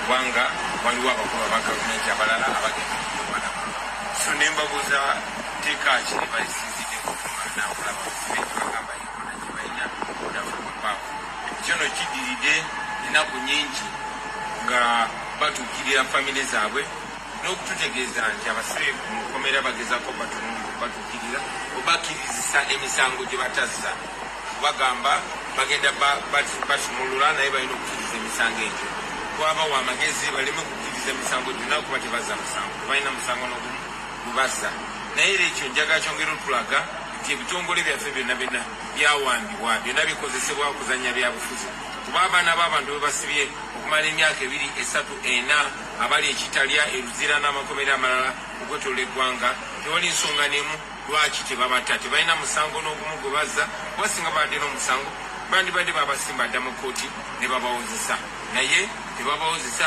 just babasibiddeyo okuzanya byabufuzi nga batta abasibe abalala naye ate abatalina musango ne basigala nga baganye basumulula twongera okubanja abasibe baffe babasumulule babate awatali kakwakulizo konna ate babaliirire n'obaliyirira kubanga babasiba nga tewali musango tugenze maaso n'okupetitioninga amakooti gonna okwetoola ensi yonna era tukakasa nti yo pressure gye baliko kati baagala bata naye baagala bata nga babataddeko okukwakulizo tetwagala kusaba okukwakulizo konna ku bantu baffe babasumulule kubanga tebalina musango akomukawulidde kati kambawe ng'ali ekitalya wennyini so tuva wano kitalya kugezaako okukyalira abasibe baffe ba political prisoners naye bannemeseza okubalaba tuseewo ne batugaana okubalaba naye mu ku nsonga ze batuwa nti abo abasibe kati gavumenti egezaako okwogeraganya nabo bagezaako okutuukira famire zaabwe bulijjo ababakyalira bagesa okubalaba naye batugaanye okubalaba bano abali wano sibe bokka waliwo abali ebizira n'abali makomera amalala abaana babandi bamaze makomera emyaka 3 4 n'omusobyo tebabata tebabawosa makomera naye kakati ate n'okubakyalira abagemeseza neera twongera okubanja abantu baffe abo kubanja nti babate kubanga tebalina musango balina obbata ate babali. All right. So well done, Mr. President. Kati mukulu Balaam Balugahala omufu omujja mu limbo nkulamusizzaako munnange. Omanyi abafu abapya nga bakajja mu limbo bakubijja baba n'akajanja kangi nnyo. Beebuuza ebibuuzo bitakwatagana n'abuuza baasanzeeyo mwafa mutya mumazewo bbanga ki wano bwewafa ki kiki ekyakutta wajja otya okufa biki naye ng'ate naye mufu. Kati minisita omujja mu bafu akajanja kaleese kangi nnyo kasinga n'ono akumula oba ayita nnaku ng'aggula akamugwanya gy'obeera ntasobola kugumiikiriza kutuuka aggulewo olujja olwo ayingire mu kamugwanya alyoka akuumuuke bulungi ye Balaam Balugahala. Wetwogerera essaawa zino yajja yeemasagga ng'eggongolo esiba akabugo nti ye waakabi nnyo era yasinga super minisita. Era munnange ng'asinika obulinga era wetwogerera essaawa zino takyasobola kwogera ddala n'ekigambo n'ekimu olw'ensonga nti omukulembeze kennyini yamugambye. Mugamba nti abasibe munnange bafunamu obuuma nti ye bizinensi yange lwaki temubata bizinensi n'egwa. Mugamba nti munnange abasibe mbakozesa byabufuzi lwaki temutabasibe muno ebyobufuzi byange ne bigwa. Kati nga badde enkola yaabwe nga boogereza abasibe okumala ebbanga lyonna. Nakati kiri olwabalidde Yoseri yasindisa abasajja b'abawanvu n'abampi bagende boogereze abasibe bano babagambe nti munnange omanyi kiri bw'eki n'okusala omugambo bali mu kusala omugambo teri abakwatira kitiri abakwatira nsawo bali mu kubatokota omugambo ogutokomukanga enkuba bali mu kusala omugambo bakkirize abaana bano n'obbawa ensimbi nti baveeyo bakkirize emisango gye bazza naye abaana bano bakimanyi tebalina musango ate bwe balemerako bwe bugagga bwabwe kubanga basibira bwereere. Kati minisita omupya nkulamusizzaako omufu omujja mu bijja abuuza bwe wasookayo okufa nti mwafa ki mumaze ebbanga kiki ekyakutta ani yakutta bwe nga bakuziika bulungi nga banziika bubi. Kati mukulu njera kugamba ekigambo kimu Uganda nsi nnene eri abaagisookamu ne bagirekawo naffe tugenda givamu tugirekere abagenda okujja. Neggwe okwebuzaabuza ng'afukaana abantu gw'osinga otegeera kizibu nnyo okubeera omusiru mu basiru n'olowooza nti oli mugezi. Mukulu genda mpola olw'ensonga tuli ku bintu bya ddala. Bw'oba oyagala okutegeera nti Uganda zaabu nga siggwa musima buuza kwakulya ku kitongole ky'ebyeddembe ly'omuntu mu Uganda omukyala Bwangadya ekyamutuuseeko. Omanya ataala okutambulira kusibira y'amenvu yinda kiggweyo mwana wattu afumita mboowo abamwagala nkozesa omukira naye si kiba kituufu mu Luganda olwange lwe mmanyi ebigambo ebibi obyekengera ng'omuntu ajja bijjamu okuvvuunula okulala obyewala kyova olamba bagamba nti linda kiggweyo afumita mboowo gwayagala kiri oluwaddembo kyeyogerera ku live yo oba mu kabokisiko. Radete Lubusa omukyalo n'abadde nga ayogera ebigambo nga yeemasagga ayogera alimba akinnambuka naye nga tamanyi nti ekitongole kyakulira kye kimu ku kyalima empindi ku mabega ekitongole ekyensi yonna ekirwanirira eddembe ne kiggalawo ofiisi yakyo mu Uganda ne kigenda omuzungu Magulumeru n'ashiga mukadde akwasiza ku mmere ye. Radete Lubusa omukyala Maria Muwangadya ng'avaayo agamba nti mu yafeesi ye mwakolera yeraliikiridde mulimu abalina obubundu obuto nga batambula nabo mu kifuba mu kiwato nga bulinga bubizzi nga bwesibye mu kifuba neeraliikirira nti ebyokuwenda biyinza okubanga si birungi naye nabagamba nti kamwa kabi kasasiro ganga buli lw'oyogera ekigambo ku social media kuno ku internet manya bajja kivunula ate bajja kikuddiza mu bwetavu bw'okyagalamu. Omukyalo n'abadde ng'abeerako press conference mu parliament ng'ayogera ng'olwanubako nga tamanyi nti mu Magulumeru buli kimu bakifuna bakiraba. Radete Lubusa nga wabeerayo omusomo okwataganako okulinnyirira eddembe ly'abantu nga gwali gutegekeddwa mu nsi z'Amagulumeru ndowooza ewali headquarters za International Human Rights nga omukyalo ono agamba nange ngenda munnange nga ateeka passport zijjadano giziteeka afune visa n'akabinja k'abadde agenda nako bamugambye munnange onootusonyiwa tetusobola kuwa visa genda mu nsi ezo olw'ensonga nti ebigambo wajja otokomoka nga weewakana abantu abawambibwa n'eddembe ly'abantu linnya mu Uganda kuga nti gwe tuliraba era abyogera abikozesa bya bufuzi tubadde tubiraba kati kitegeeza nti conference gy'ogenda bu yabalwanyirizi ba ddembe so si yabasapootinga balinnyirizi ba ddembe.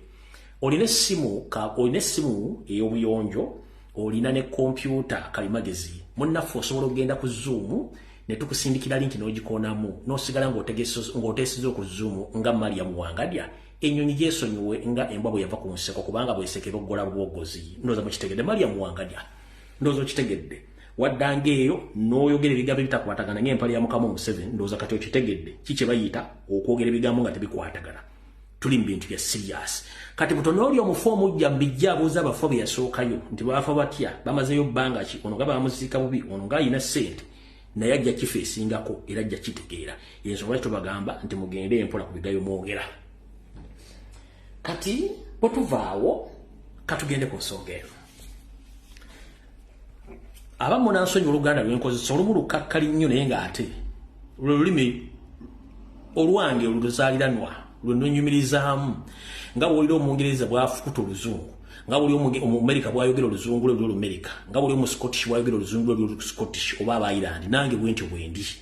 Naawe ayogera Olusoga, beera Musoga mulungi nnyo, ayogera Olunyolo, beera Munyolo mulungi nnyo, beera Mulugwala, beera Mulugwala mulungi nnyo, Muteeso, Mucapadoolo, Mukukusabbiini, Omudinka, mwogere ennimi zammwe. Azaagala aziige, atayagala y'anaamanya agenda etugire ku munyaanya, tuwali kyakkola. Katugende mu maaso. Omukulembeze wange Honorable Kyagulanyi Ssentamu njagadde okusooka okusimba wakati wali ate nsooke nkubuulire bino munnange. Gakuweebwa munno oba ekizimbisa omwesikokku ebiseera ebisinga kulagirira. Mr. President Kyagulanyi Ssentamu oludde mu music industry ebyobufuzi obiruddemu lwakuba nti abasinga obungi balooza nti obiyingidde jjo, lwakuba nti okusirika asirise teyejjusa, wasirikanga ebiseera ebisinga naye nga buli kimu okiraba nga bwe kitambula. Neggwe n'osalawo obubaka bwo by'obufuzi obuteeke mu nnyimba ze wayimba okuva ku lunaku olusooka nga za nsonga. Bw'agenda okulaba nga ennyimba tebaziwuliriza nnyo naziwa makulu naye ng'ate baziwuliriza n'oga nti kambyambale mbireete bibatuusize ddala ku mmeeza ke katenga akaliwo. Naye mu njegene eriwo gana amagezi njala gakuwa. Essaawa zino tulina ebintu bingi ebituli ku mitwe n'ebiruma bannayuganda, naye omukulu ow'ekitiibwa Mawaggali Hooligan Mathias Mpuuga Nsamba atufuukidde ekyambika oba afuuse diversion, ate nga tewala nnyo okufuula ekintu diversion nga tetwagala nakyo kifuuke diversion tuve ku mulamwa. Mukulembeze ngenda kusaba weewoleko olunyiriri mu bikolwa ekibiina kya Forum for Democratic Change bye kyakola oluvannyuma lwekyazuula nti omukyala Betty Turyomwe Namisango Kamya yali munyampi nga ne wayina okunyampira tanyanyampa oba wayina okunyampira tanyampirawo agenda anyampa buli wasanze oba ng'afuuyira abatalina kufuuyira. Ekibiina kino bwe kyazuula nti muli wankwe ate yeekyangaira ebigendero bibye, ekibiina kino kyamunaabira mu maaso nga nina bugisi mufungize ne kimugamba kwata obugugu bwo oyongereyo, kubanga yali omu ku bamyuka bamyuka retired Colonel Kizza Besigye. Omukyalo ono yaddanga ku mitimbagano kuli TV, Telefine ne radio n'ayogera ebikikinike ng'ayogerera mujja we so nga ate baayogerera be baamusenza. Omanyi kibi nnyo okusenza omuntu ku ttaka lyo ate n'akufuukira kagumba weegoga ebiseera ebisinga musenze nga wamusenza ku kibanja kyo ebiseera ebisinga mwana atwakwefulya n'akutta nga bw'eri enkola y'abasajja abaakabalo. Omukulembeze ngenda kusaba okoppe olumu ku lunyiriri ku bikolwa FDC bye yakola okwetawuluzaako omukyala Betty Namisango Kamya Turyomwe bwe yamufutulanga nabo gisimufungize era olwamufutula ebiboozibozi byatambula ku TV ne ku social media ne mu kibiina ne kisetulinga ne kivaawo anti byo baasindika enkwezi eng'endala. Ngenda kusaba n'obumbi Mr. President otuyambe otugobere Mpuuga officially mu kibiina kya National Platform. Ebisigadde bitulekere we shall handle. If you are to change this nation, we need action. We don't tolerate nonsense. If we are to remove the dictator, we must get rid of all his agents within a national unity platform with immediate effect. Omusajja agenda ku TV n'atandika okujolonga n'alaga nti ye amateeka g'ekibiina agamanyi era alina obuyinza. Kati ate nga amateeka gafuga mwenna nawe gakufugiramu ate nga goyina amaanyi. Mukama wange nkusaba bwe tuba bakujjako Museveni n'okulaga ensi nti tuli example. Pungula Masaasi Mpuuga nsamba ngenda bugisimufundize ebisigadde tujja birongoosa. Nga FDC bwe yago beti na misango kamya ebisigadde ne babitereeza. Tukooyo omuvubuka ono ogenda ku TV ng'ayambadde ekifaananyi kya Nuupu ng'ataavuma Nuupu. Tukooyo omuvubuka ono okozesa ssente za state ng'agulirira abaana ate bakuteeke wansi n'okuteeka wansi ekibiina. Bwe tuba bakujjako Museveni, let us get rid of all Museveni's agents. Mpuuga nga yasooka n'akabinja ke. Ye nga nina bugisimufundize mugobe ekiba kibe. With or without Mpuuga, Nuupu is there. Nuupu is people, not individuals. Nchida, Mr. President, with or without Mpuuga, Nuupu is there because Nuupu is people, not Mpuuga and his group.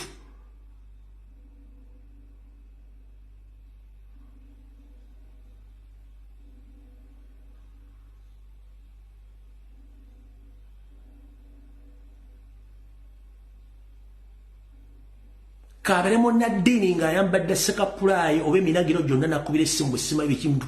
You don't need Mpuuga. Tomwetaaga. Ne Uganda teetaaga Mpuuga. Family ye mwetaaga. N'akabinja k'abasajja tetubeetaaga. Twetaaga change by all means. Tufiiriddwa obulamu bwaffe lw'abasajja. Abaana bali mu makomero lw'abasajja. Abaana bateewa lw'abasajja.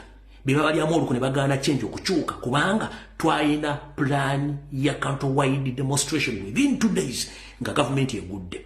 Abasajja bennyini balya ssente balemesa. Tetulina kye tubeetaaza. Bonga ba planning okutta naye planning obajjawo babenga obajjawo kiwedde kubanga ba planning okutta. Ssekabaka weyoleka kuluma entumbwe. In this particular moment, we don't need any experienced politician. Those are fools. Fools grow more than normal people. Abasiru bakulamanga okusinga abantu ba bulijjo. Tukooye. Mr. President, ngenda kusaba. Genda komo bimu ku bikolwa. Retired Colonel Kizabi yakola. Okugoba omusajja, okugoba omukyala Beto Tuliyome na misango kamya. N'atereera. Wayitawo ennaku mmeka ng'agenze ali wa Museveni n'akabinja kaabwe. So byebyo benjagadde okwogera ku musajja oyo n'akabinja kubanga bo bagufudde mugabo n'ajja ku TV tayogera ku kizibu, ayogera ku bitabula na bisaanyaawo na kuteeka wansi. Manyi ayogera omu amagamaga biseera bisinga saagala sala mugambo oli agenti asala mugambo nga tewali bujulizi. Mukulu ono byabadde ku Natasha Broadcasting Service ayina ebigo byayogedde era singa nambadde kumpi nadde ngenda mukubirawo. Nabadde ngenda mukubirawo yayogedde bw'ati. Nakugamba olabanga omuntu ayogera ng'asimba mmanyi toyatula kamwa kano manya nti oyo waakabano. Bw'olaba omuntu ng'ayogeza mitaafu manya nti oyo waakabano. Bw'olaba omuntu ng'akoze omusango nga n'omuzibe asobola okumanya nti ono mubbi n'agajje si mubbi munnange totegananga dduka ku lw'obulamu bwo. Mukulu ono yayogedde bw'ati. Some people are saying ave mu kintu ky'abanne akola ebibye ky'abaani Wulira kya Bobby. Well, then you're telling it's as though you're saying Bobby is building a small thing, Azimba Kantuke. He's never implied to me the Azimba Kantuke. The impression I get from him is that commonly and together we're building an organization. Okay? If I ever discover that that's not the intention, then I'll have to... So reality hasn't hit you yet that this is his vehicle, it's his thing. if it's your thing, it will collapse on your back. And I am yet to hear fit from him that actually all the energy, all the time he's expending is building a small thing for himself. And I'm helping him not to do that because it is fatal. Is the party... I don't know how they're built. If I see one being set up and I construe it as one, I'll be one to lead the dismantling of that cult. Any other question? He will dismantle that cult. He will dismantle that cult. Ekigambo dismantle mukimanyi kiri mu Luzungu kitegeeza okwonoona oba okusaanyaawo. Kiringa nolaba TV nekunyiiza ebadde ya colored ngeraga black and white yujjemu omuzira n'okwatibwa obusunga byagala okulabye ku mirongo bakuba n'ogiwayiwawo kati kye yagambye ekyo yajja kikuba akiyuwe. So bw'owulira omusajja eyita ow'ekitiibwa nga nababuulira dda ebigendero by'abasajja bano nabaga omuntu yenna bw'omukwatira mu kizibu mu musango ne yeefuula tannazza ku musango ate naba mukambwe nnyo okusinga gwe gwagozizzaako teweetaaga kusaba Katonda kuwa buvumu mujjawo oba mukola ky'oyagala. No. Yensonga lwaki ababbi abagezi babba ne bamukwatira mu kituli. Omubbi asobola okufukamira agamba nti taata yamba nabadde nnoonyeza baana mmere gwe mulundi gwagusoose okubba nababbi emino mulundi gwagusoose okubba nkusaba nti bw'onsonyiwa omulundi guno sigenda kuddamu kubba.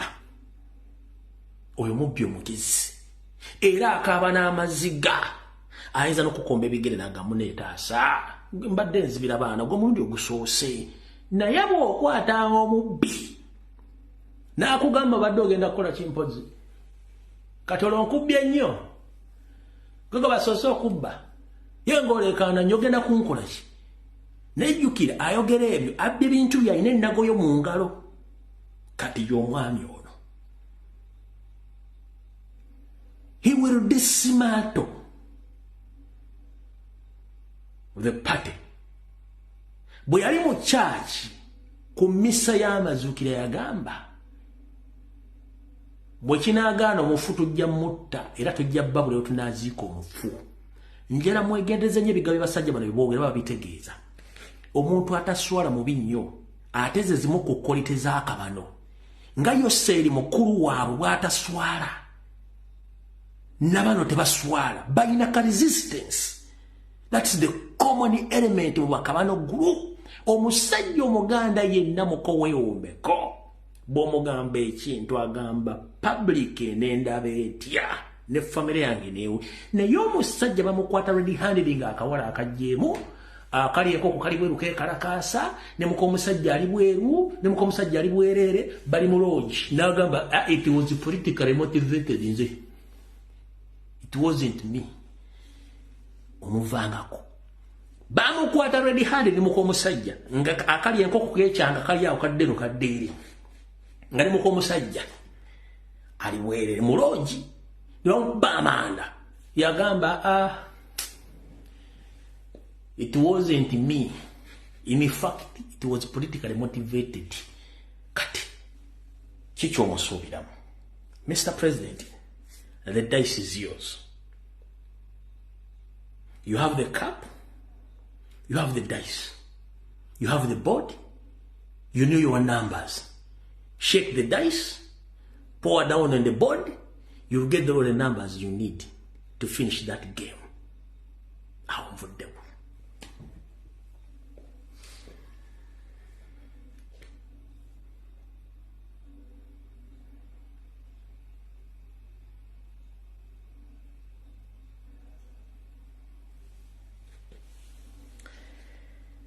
Okumanya ensi zaako wababbi n'abali b'enguzi. Okumanya ensi zaako wabali b'enguzi n'ababbi. Kubanga obuli bw'enguzi bubeera butemu. Mu ggwanga erya Vietnam baaliyo omukyala yaliko mu byobufuzi. N'abba sserezo mu musolo bukadde nga $4 billion. Mu by'okubuzaabira bamugambye kooti yamusalidde afe. Yono wano.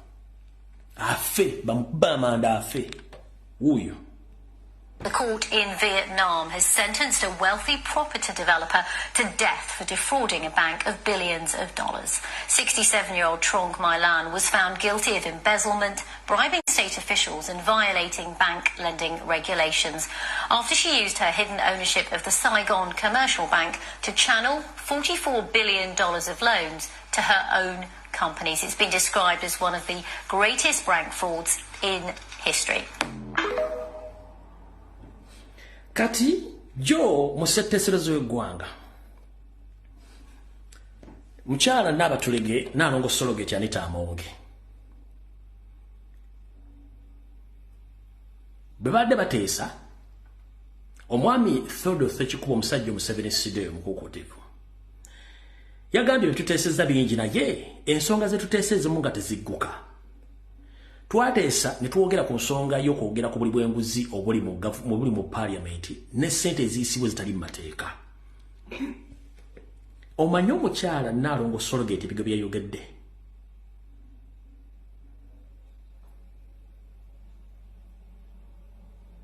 Nabagamba omukyala ono psychopath. Ne muwakana, nabagamba omukyala ono psychopath.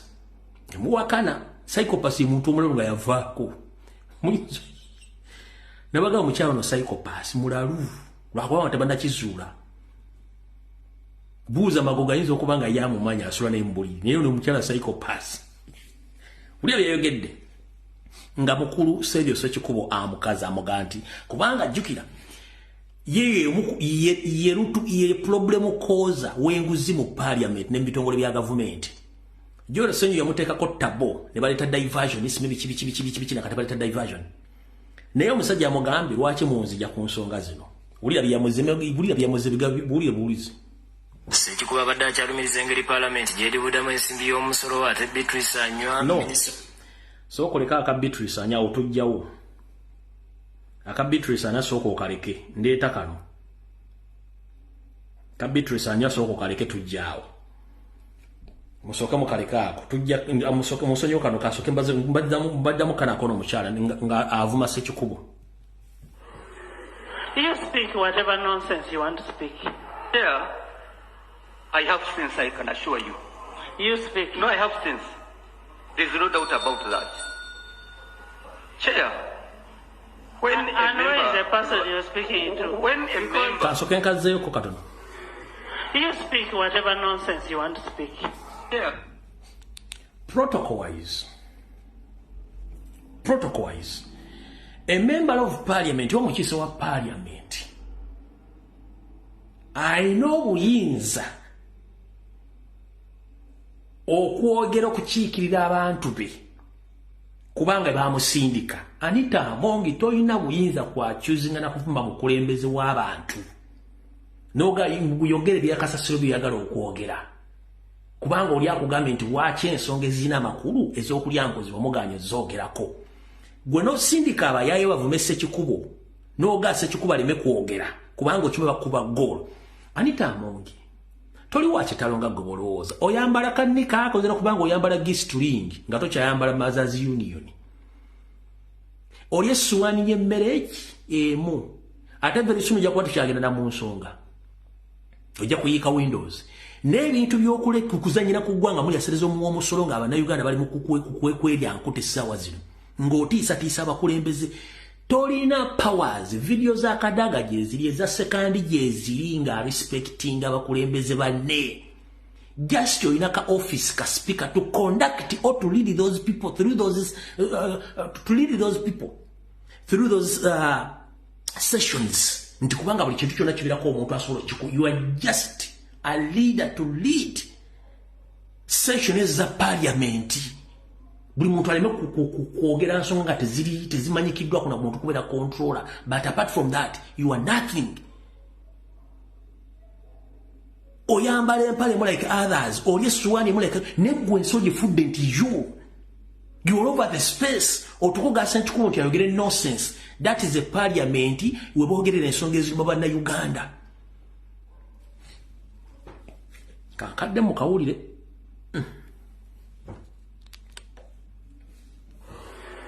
You speak whatever nonsense you want to speak. Chair, I have sense, I can assure you. You speak. No, I have sense. There's no doubt about that. Chair, when and where is the person you're speaking to? When a member rises to tarnish the only asset I have in life, my reputation on the floor of this house, and you are presiding over, and you don't call a member to substantiate. You first, Honorable Sechuo, first wait. The person who raised the issue, where is the person? Sigenda kuzanya ka video kamalako. Olwale sensonga zino, omukyalo n'asetinga n'ayita ebintu bire by'ekisiru, byayitiddemu ebintu by'ekisiru. Omanyi ndabagamba dda parliament eyo dancing hall. Ebikola ebiramu byakwekwaniramu nakwewujja biwojjolo. Kyova olaba ne toilet za kantini ya parliament oba toilet za parliament zirimu wagabiramu kondom. Ekyo kibuze MP omukwano gwajja kukoolera. Kantini ne toilet za parliament zirimu kondom. Buuza MP wajjagala mu bibya yogera bituufu. Bwe bamutadde ku kikaliriro n'ayita mama mabira betya yoba ya salana mu kikazi oba kyaba kitya. Omukazi mwabe yemusebe yagambye. Yiwa kinjogera nga bibino wano. Saagala munyiige yagambye bw'ati. Mu parliament yaffe yagambye bw'ati. Sekikuba badde akyalumiriza engeri Parliament gy'eribudamu ensimbi y'omusolo ate Beatrice Anywa minisita omubeezi w'obutonde bw'ensi ayagala Parliament eteerewo abakyala saaloni ku Parliament banaasobola okubakolerangako nga bavudde mu jjimu okukola emibiri. Thinking, Great Honourable Speaker, that we make this gym more friendly in our new building, probably for the sake of ladies, we could have a salon also established. Kino kiddiidde abaka abakyala okwemulugunyanga enviri zaabwe bwe zisusse okwonooneka nga bava mu ddwiro ku Paalamenti. Kansokeko okumyekaawo. Bamemba Paalamenti abakyala kuva ddi nga Paalamenti mugifuula yakukoleramu ddwiro. Era enviri zammwe zitiikuuka ddi mutuuka okufuna saaluni bwe bakola enviiri. Ekikola ekisobola okutinkula enviiri kyakwegadanga na kujja biwojjolo. Kati gwe yala kuŋŋamba otya musaba babakolere saaluni ku Parliament babatereko gym. The end of it babatereko ne okuwummulira. Mutugambe lumu Parliament mwagifuula dancing hall batekeko loogi n'ekyo kiggwe kubanga nakyo proposal. At the end of this video Anita Mongi yagamba bagenda teekawo ne resting rooms. Nkubuuza mukyala Mabira kuva dinga ovewo mu njuyo nojja abasinga obungi muli bamemba ba jimu ezenjawulo okwetoola constituency zammwe. Parliament yafuuka digimu oba mwateekamu digimu kubanga tukimanyi Parliament mu nsi yonna. Parliament is Parliament ng'oggyeko kantini okubeeramu tekatini baliramu emmere. Tekirizibwamu sime exercise jimu zibikibi mwaju. Nemwe kiki mutufu eggwanga mulifudde ki? Parliament mugifule lumuloogi ebyokutesa mbiveeko nebyo nga temukiikirira abantu biveeko temukiikirira abantu mu bintu byakwepicha simple as that. Gutusobola kuŋŋamba bakubuuza about corruption handshake $5,000,000 n'oyita ono omukazi Beatrice Anywa mama Mabira asookage musimanyi twetaaga saaluuni twetaaga jimu kuba tuvudde enviiri zaffe nga zitinkuse. Mukozesa nviiri mu jimu. Beatrice Anywa mu jimu mukozesa nviiri kuva ddi waliwo mu Parliament y'ensi yonna nga lyo jimu. Waliwo olumuzi gye muwummulira. Babasindika kugenda kukola mibiri na kukola nviiri mu Parliament.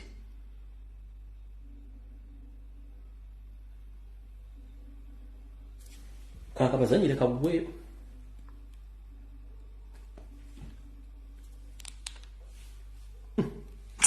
Speaker agumiza nti ekizimbe kya Parliament ekipya bino byonna byakusibwako. We can have a salon, we can have everything. In the new building, by the way, you will have everything. Just be rest assured. Even when you want to rest, you will always have a resting place. Download the app on app. Mubere kushuwa deal ekizimbe ekipya mujja kubeera mu jimu salooni ne w'okuwummula. Naye nga ayogera eby'okuwummula era atunula byakuwummula byerere.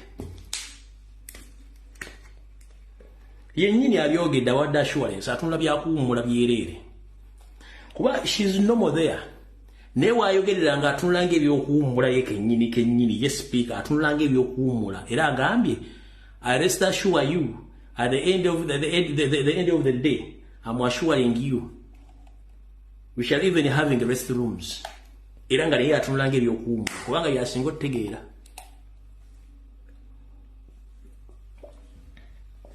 That is Uganda for you. Kiti parliament.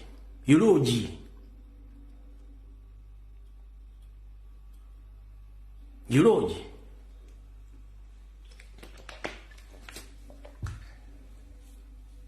Abataka udeka nkwadile mundu ogusembayo.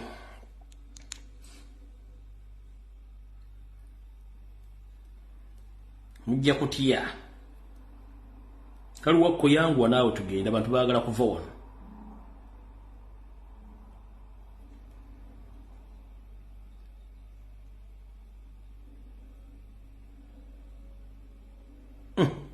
Kali wake kano. Aka kano wana. Mkewulireko.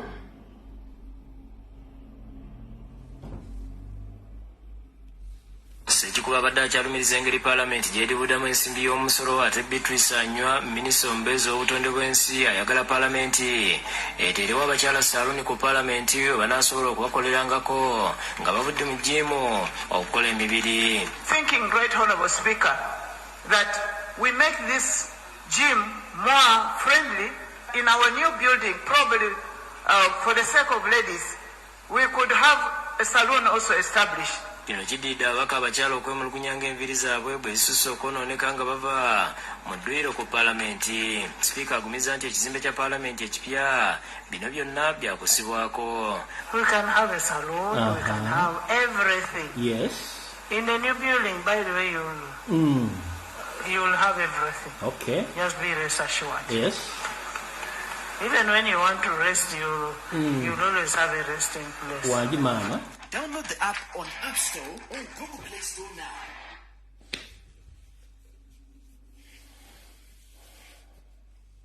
Uganda zaabo nga siggo musima. Naye singa musisajja n'akazinga k'akantu ako nga temuli bantu baffe bategeera basigadde muna ne muzikirira muli. Etuma nti yo generation eweddewo. Kisa nanga yoseri mwali ne Janet yine muhozi ne bandi na kalinga abategeera baffe tebazze. Musina jona paka ekizuka lumufu. Mwetubateka mu history ndio Parliament yabaseegu evuddewo. Etuma nti muvuddewo. Kino tuntu kiwona. Kati awo nawo mutegeddewo bulungi nnyo. Kati njera tugende ku nsonga endala. Ekisokera ddala. Njera tegeza mu ndaba na Uganda. Mubeere very very careful nnyo naddala ku bintu ebitandise okukolebwa ekitongole oba essiga eddamuzi mu gavumenti ya USA.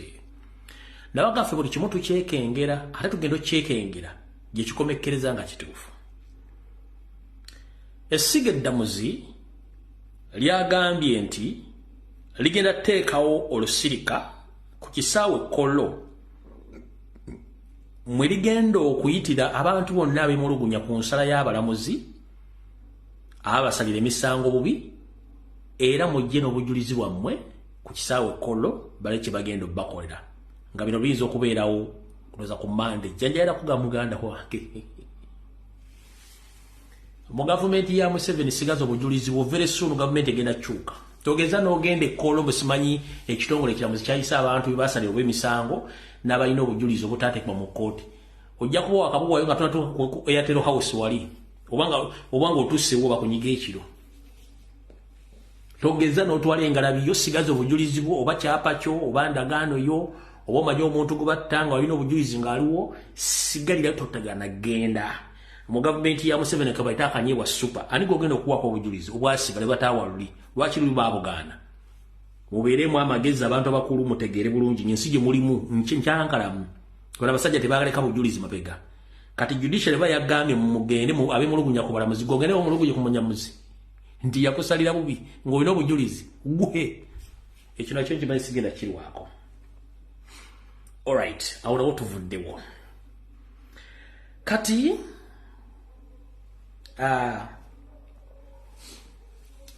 omukulu Simon Mebashaija ne bannayuganda mwenna njagala mwebereremu mutwala obuvunaanyizibwa. Lwaki Abaganda tugamba nti eyali alumiddwa ku musota bw'alaba omuguwa abuuka. Ebintu bingi bye mulabye ne muganya okutegera simanyi lwaki. Abantu bangi mu Uganda abattiddwa abassi ne bassibwa amayisa. Ompuliriza bulungi nnyo. Eno gye babayiseeko kuba obujulizi bagiyise judicial bagiyise ennaku z'omwezi ndinako. Whatever it is, nenga kya Monday gwe tofaayo togenda sigala ewaka tuwayo bujulizi. Abantu bangi bazizza emisango naye abasinga obungi mujjukira omusajja gwe bayita Kanyamunyo bwe yatta omwami gwe bayita Kenneth Akena gwe yakuba amasasi ng'enseeraba nga n'obujulizi bwe buli. Ono Kanyamunyo alina oluganda ku Winnie Byanyima. Winnie Byanyima be ba Museveni. Naye Guy yasaabinze emyaka 3 n'ekitundu ne bamuta. Naye I'm not sure nti ono omusajja abadde mu kkomera. No, abadde mu kkomera. I'm not sure nti abadde mu kkomera. Wano basobola okulagalira mutute mu kkomera olwo gunava mu motoka. Ng'alina okudda mu kooti lwalina okujja mu kkomera bamuleete. Ndoza mu kitegedde kubanga bamutadde olwali mu kumuta era for the first time boogedde ne boogera ebigambo byabwe musimanyi abadde hambo nnyo. Goyinza okunga nti ono Kanyamunyo abadde mu kkomera eruzira oyo nti abadde mu kkomera eruzira oyo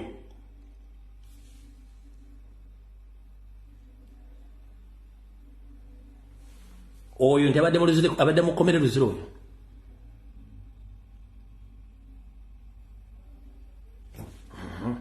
Ekyo nga tukimaze mu kino ekifaananyi yagenda okwetondera famire y'omugenzi mu mambuka ng'agyetondera olw'ekikolwa kye yakola. Amateeka tegaliiko nti gundi yeetondedde famire ya gundi. No, etteeka bwe liba tteeka buli omu limukwata ebyokugenda okwetonda tekirina we kikwatagana n'ekibonerezo kye balina kuwa muntu. Naye omwami ono mu kifaananyi kino yagenda wano nga yagenze mu ba elders mu Northern Uganda okwetondera omuntu, kwetondera famire y'abantu engeri gye yatta, okwetondera famire y'omugenzi gye yattamu. Awo nga agenze okwetonda. Kati basebo ne banyamanyira bajjukiza. Etteeka bwe lisoma nti omuntu yasse omuntu alina kusibwa mayisa oba alina kuttibwa. Gwe ne bw'onoogenda ne weetonda emirundi gyonna kiba kitegeeza omala biseera kubanga that means you've confessed that you killed someone. The moment you confess that you killed someone, that means olina kusibwa mayisa oba kuttibwa. So olw'okuba nti ono famire ya Museveni bazannya omuzannyo gwabwe mpaka lwe batadde Kanyamunyo n'afuluma bw'asaavinze emyaka 3 n'ekitundu abadde yeeyisa bulungi. Ne remember Akena tagenda kudda yafa naye ono ye afulumye naye ng'ate afulumire ku myaka 3 n'ekitundu njala kubuuza. Mwe bannayuganda ebakyasagambiza simanyi NRM naye nga kibiina ky'Abanyarwanda bajja okuwamba eggwanga mufuniramu luddawa. Musajja mukulu Kato Kajubi w'e Masaka n'abala bangi nnyo Abaganda n'Abanyoro gye bali bangi nnyo abaasibibwa amayisa olw'emisango egitali mituufu. Bo mu kkomera bakuba mayinja basiba bakuba bannaabwe batta bantu mu kkomera abatasobola kuwa ekibonerezo kitono okubaddiramu kiki kubanga n'obujulizi obusibya Kato Kajubi tebuliwo Kayihura yawufojinga olw'okuba nti baafuna obutakkanya mu bizinesi nga omusajja Kato Kajubi yali asobola ebintu bye. Nanosibako okuba nti yasaddaaka akaana akate Masaka which wasn't true n'omusiba. Kati bukyanga basiba Kajubi emyaka emeka ono gwe bakasiba jjo lya juzi wano jjo lyabala olw'okuba nti famire ya Museveni emuvunaanyizibwako bamutadde Kato Kajubi ya 5. Mu Banyarwanda mmwe mumanyidde bannayuganda to the extent mwagala kujja kupama masuwani ge tulyamu mmere mulyoke mutegere nti munne mwe mwajja mu Uganda tumanyira. naye ekikutte obudde kigenda buta buli ekimukola kyonna tetugenda kikyusaamu we shall implement whatever you've put in place against we nkiddamu whatever you have put in place against we the indigenous Ugandans if time has come we shall implement exactly what you did or what you presented to us to jokora tugenda kola tugenda kyusa mu kyusa TV obadde girabira ku obodayo ogirabira ku site ya kyusa mu kyusa TV tugirabira ku site yemu ko badde ogirabira mu kye tugenda okola katoka jubitaina musango ali myaka 10 plus nenga n'obujulizo bulaga nti yatta omwana tebuliwo kubanga Kayihura yali ayala kubba bya bugaggabye n'amusirisa kubanga oli munyarwanda munnaabwe ona asavinze emyaka 3 n'ekitundu nga tabadde mu komera nga Dula bwe nagandi badde ma presenting Dula wali taliwo n'abasajja balabanja abanyola bali makomero amataka n'abasajja basoga bali makomero amataka n'abantu bangi bali makomero amataka naye nga abantu abali mu njagala ombulyo munyarwanda ki owakabone gubali basibye n'abeerayo n'asavinga full time ye nga nabano bonna abaatwalanga ne bawamba abaana during Kayihura's regime bonna bano badonna basasime bani simibona babata bonna babata Olivia Nautari yatani Chibalama yatani Muzaida muli agomajja mwenjala n'amaaso yatani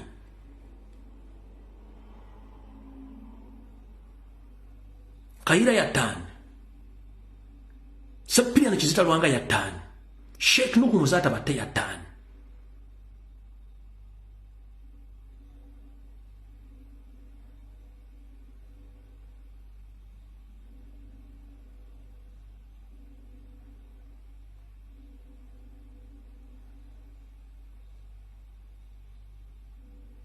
Anas Kalisa yatani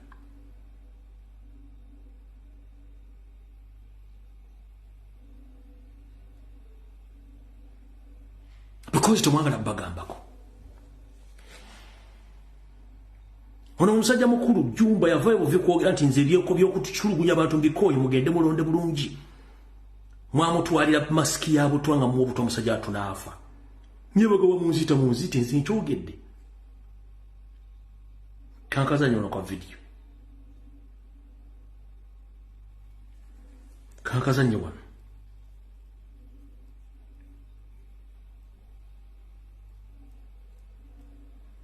kwa edungu bani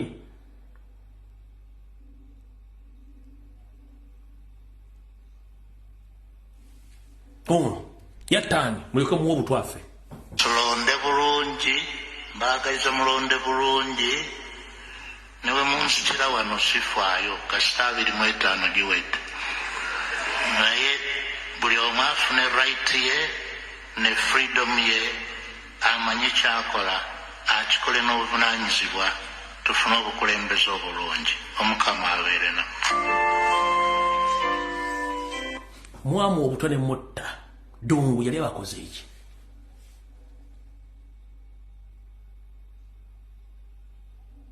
kubanga agenda okuga ekigambo nti bamunzita munzite nga akimanyi you are coming for him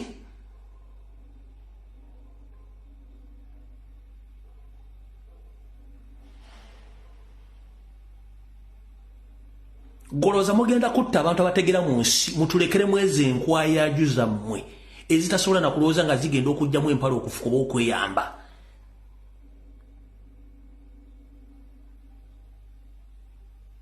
nkubuuza Museveni n'akabinja kamwe akaseemu ayisima police fuso pupu mugenda kutta abantu abategeera who can stand on behalf of Ugandans mutulekere bana banyalwana babasasobola kulowooza buli muganda avaayo okwogera ensonga nga yasimba oyafe buli muganda avaayo ku resistance ku nsonga bati oyafe right now you are trolling Kyagulanyi okugira nti mwagala mutta mwagala kutta Ssaabasajja Kabaka kiki kye mwagala tukibawe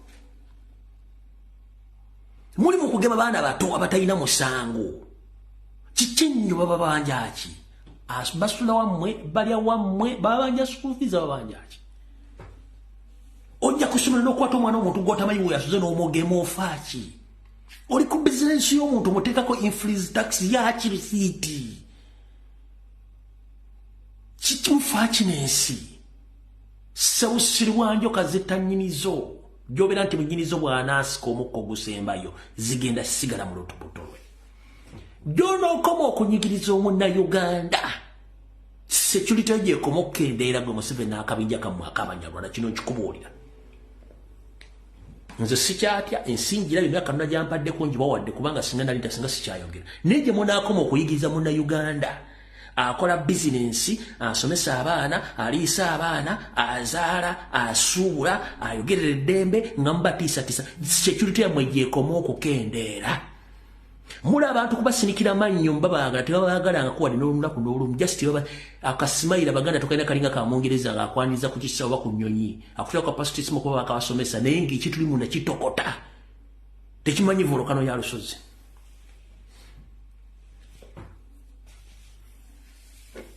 gwe n'otula ddaana atule tuyingiryo n'omuto okulinga ng'ebokisi zino bokisi zebasibanga ku mmere ez'ebinyeebwa okufuluma you must pay $150 to get out if you are not immunized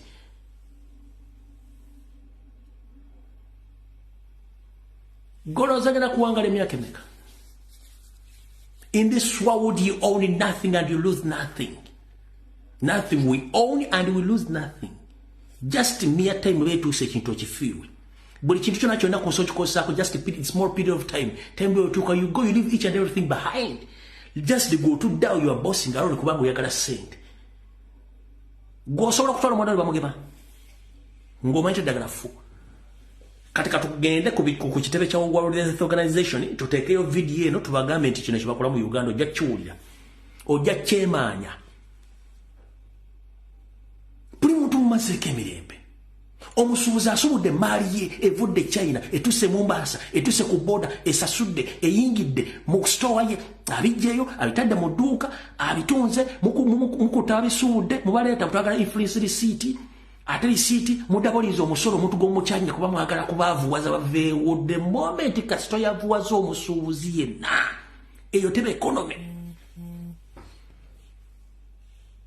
ate mulinga munabagoosha embizi ekowa kulyanga efudde era bwe buli ekyokulyanga ezadde n'abaana ebaliira mujja kwerya that's the fact mujja kwerya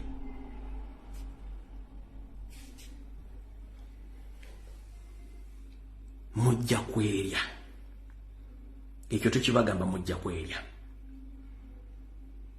mukitegedde bulungi mujja kwerya kati wulira emisolo eno eŋŋumi yabadde egenda kunyookera Wakiso no si Wakiso naye yadde ina yegenda okunyookera era ndowooza mu Wakiso wulira nga baagala eŋŋumi yagala kwaka wulira era nagyo bisolo biro bye tubagamba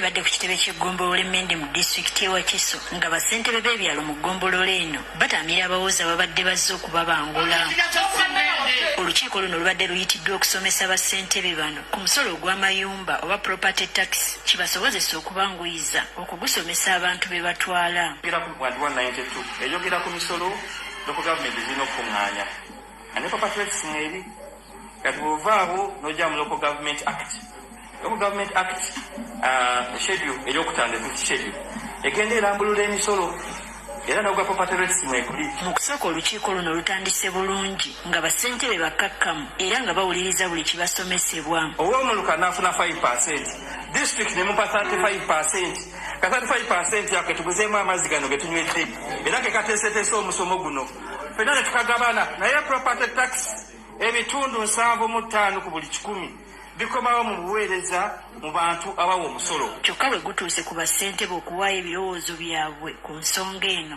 bangi ne bakisimbira ekkuuli nga bagamba nti ggombolola yaabwe ya kyalo kale nga tebateekeddwa kusasulira mayumba gaabwe ebintu ebikwatagana n'omusolo ogwo siba birina okukola kyokuba abantu bagukyawa era tebagwetaaga kati gwomu abazimbira amayumba gaabwe mulooka mujje mubasololeza emusolo muli bajjajja bakika olwokwabuza gundi ewange ndabusaate kujja kubaayo gama muntu kusasula ssente ez'ennyumba kubanga yateekawo akaduuka akabamu tusula mu manju eno emiryango ne tukolerayo nze nsasula ssente ezo ebigambo bino bwe tuba tubyogera njagala mmanyi mwami Kabaali oba ozze wano okutuwa amateeka nti no buli anaagaana ajja kusibwa ekyo njagala okyerabire ndayira nta Katonda ffe tulina bwe tugenda kugamba abantu mbu twatudde ne tukkiriza ebigambo bimwazze okutumatiza era njagala kigenda on record abakulembeze b'emmende baaganye omusolo ab'omusolo bakalambidde nti omusolo guno guli mu tteeka kale nga bassentebe kibakakatako okusomesa abantu baabwe bakkirize okuguwa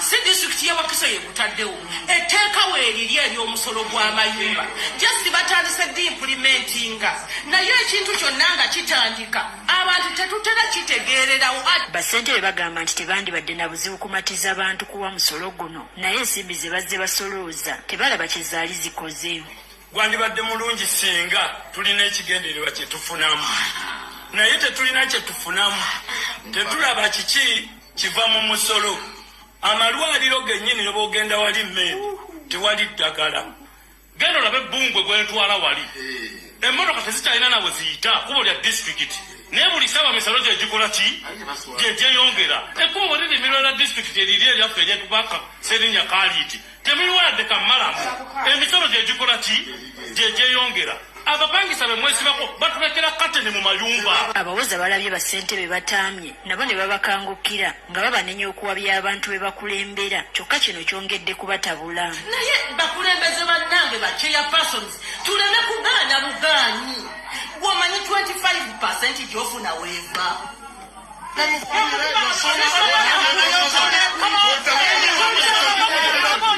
babalagidde okwamuka ekitundu kyabwe ne babalagira obutaddamu kulinnya kigere mmende bannayuganda naddala abali mu byalo ko n'ebitundu ebikyakula bazze beemulugunya olw'abasolooza okubaggyamu omusolo buli kadde kyokka obuweereza ng'obw'enguudo ko n'obujjanjabi ne bubula Teddy Nakaliga agafeeyo ku Spark TV.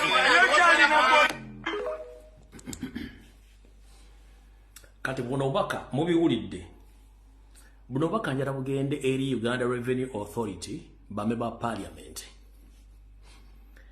buli budget ya Uganda gibasoma ebera mu sente ez'okusomesa bannayuganda kubikwatagana ku ggwanga lyabwe n'okumanya rights zaabwe n'okubasomesa constitution mu nnimi zaabwe zonna kye tuyita sensitization oba okumanyisa bannansi naye mwesuuliro ga naggamba obutasomesa bannansi kumanya mateeka na biragiro bifaga ggwanga odesse mateeka ne rights zaabwe that is a huge mistake ekyo ekikolwa kya bulabe nnyo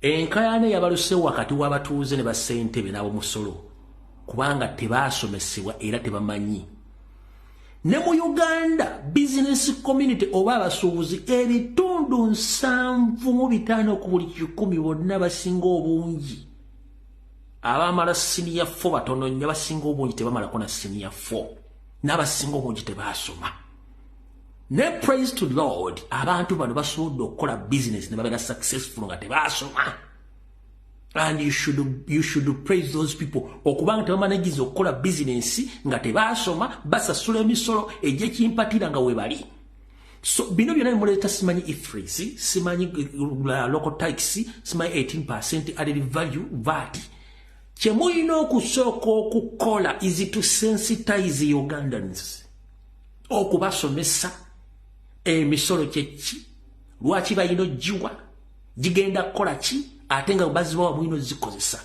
kasita tosomesa muntu ku kintu ajja kukugira ejjambi yakutemeka omutwe ate nga tajja kuba mukyamu kuba amanyi ogenda mu bba Uganda ne Revenue Authority ne Parliament mwandibadde basanyufu nnyo nti ekonomi ya Uganda eri mu mikono gy'abannayuganda abataasoma basobola okuddukanya business nga tebalina gwebuuzizaako ng'ensi zisinga obungi abantu basomyeko bakola business mu Uganda ng'omuntu atasomye asobola okuyimirizawo business kubanga mu Uganda kasita omuntu asobola okukola business n'osubisiga tayala kumanya oluzungu as long as nti yakola business ye kuba omuntu ajja kubuuza influence kiki nga takimanyi era agusasula ku ddiru ki nga takimanyi omugamba VAT tamumanyi kubanga ne rent gwasasula bamubba temututa buvunaanyizibwa kusomesa abantu bano sensitization kintu kikulu ng'omusajja bwajja n'akwana omukazi ng'alina kyamwetaazaako That means nti singa okukwana tekwali tekuliwo singa bakazi tukwata bakwate kimenya mateeka omukazi omukwata.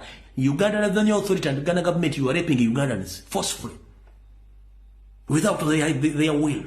Uganda Revenue Authority, Ugandan government, you are raping Ugandans forcefully via double taxations. You are raping business community in Uganda. Ngamba kwata bukwasi kubanga tebali informed. In peace, you talk with someone, no yogera naye n'omunyonyola n'ategera ky'ogamba. The moment you don't sensitize watu buli muntu kyalina kola na kyalina kumanya, we wagenda okulya okuva ne kombe sowani. Yeno video gye mbazanye December yo. Mulira kenyo. Nti ebitundu 7 bonneko abantu bakola business mu Uganda tebasoma. Naye bagezi. Kati singa bali basoma, mwali badde mu bafuga mmwe. Kakuwa example. Omuntu nga yasoma nga amanaginga business ye nga manche bayita okufilinga tax returns nga asobola okuforginga ne receipts go chimanyi mwana bado mufuna na sente ezo bino byenjogera ko ndimanyi omuntu nga yasoma nga akola business nga asobola okumanaginga business ye n'okufilinga emisolo n'okukola invoice na buli kimu nga asobola okukyekolera n'asobola okufilinga tax returns okimenti asobola okuforginga emisolo at the end of the day nabanga yababye bubbi mu revenue nga temukitegera nemulira kenyo abantu tebasoma bakola business mubajjako omusolo nene ekigambo kye bayita sensitization kibalemye okukola mutula mu office apito atere embundu twatunga obusiru hopeless people because you are using cow mentality. You think that everyone is stupid. Mutula mu office ne muzimbe mbuto zibalinga entumo za kasasiro mukera kunywa mata na kufuira mu office bwa mwagala kimu nini tuende sente ne mukweta mu computer ka kutiniza abantu musoro mugo mwagala kubanga mwagala kusula abantu gwosula a source of income aba revenue authority basinga obujje bwena muli ba jobless seekers temuyina mirimu wadde ogutunda obugolo wadde obumasu nayo zanyira ku mukazi yakera ku machana tunde ttaka lya jjajjawe n'agenda na investing center akole mu business abadde successful mwagala musula adde ku zero mugenda kujjawo musolo mbata zaniti zino twatere embundu twavuga zi VAT twatunga obusiru era muli basiru k'omusango Smile Commission nga tasula talina de lodge watanadde talina wadde bantu bataano bakozesa nga neta suubula nga achunya abasuubula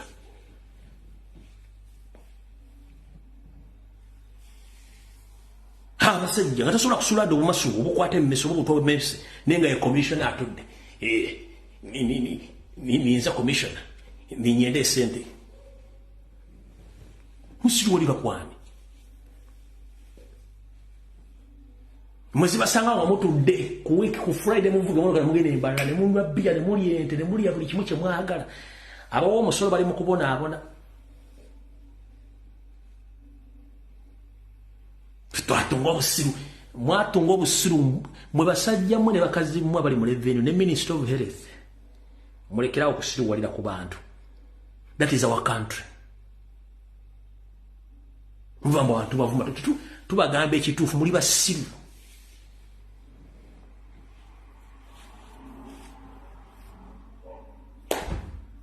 Tusinkane ku Sunday.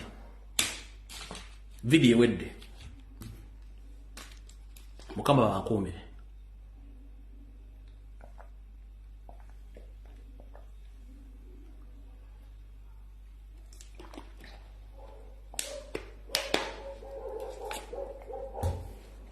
Video wedde tusinkane ku Sunday.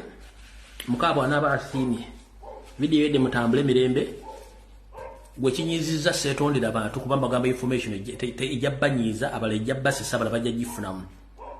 Yabadde video ya leero bwe mbadde mukambwe awulire ngambadde mukambwe mukama akusasire. See you then. Bye bye.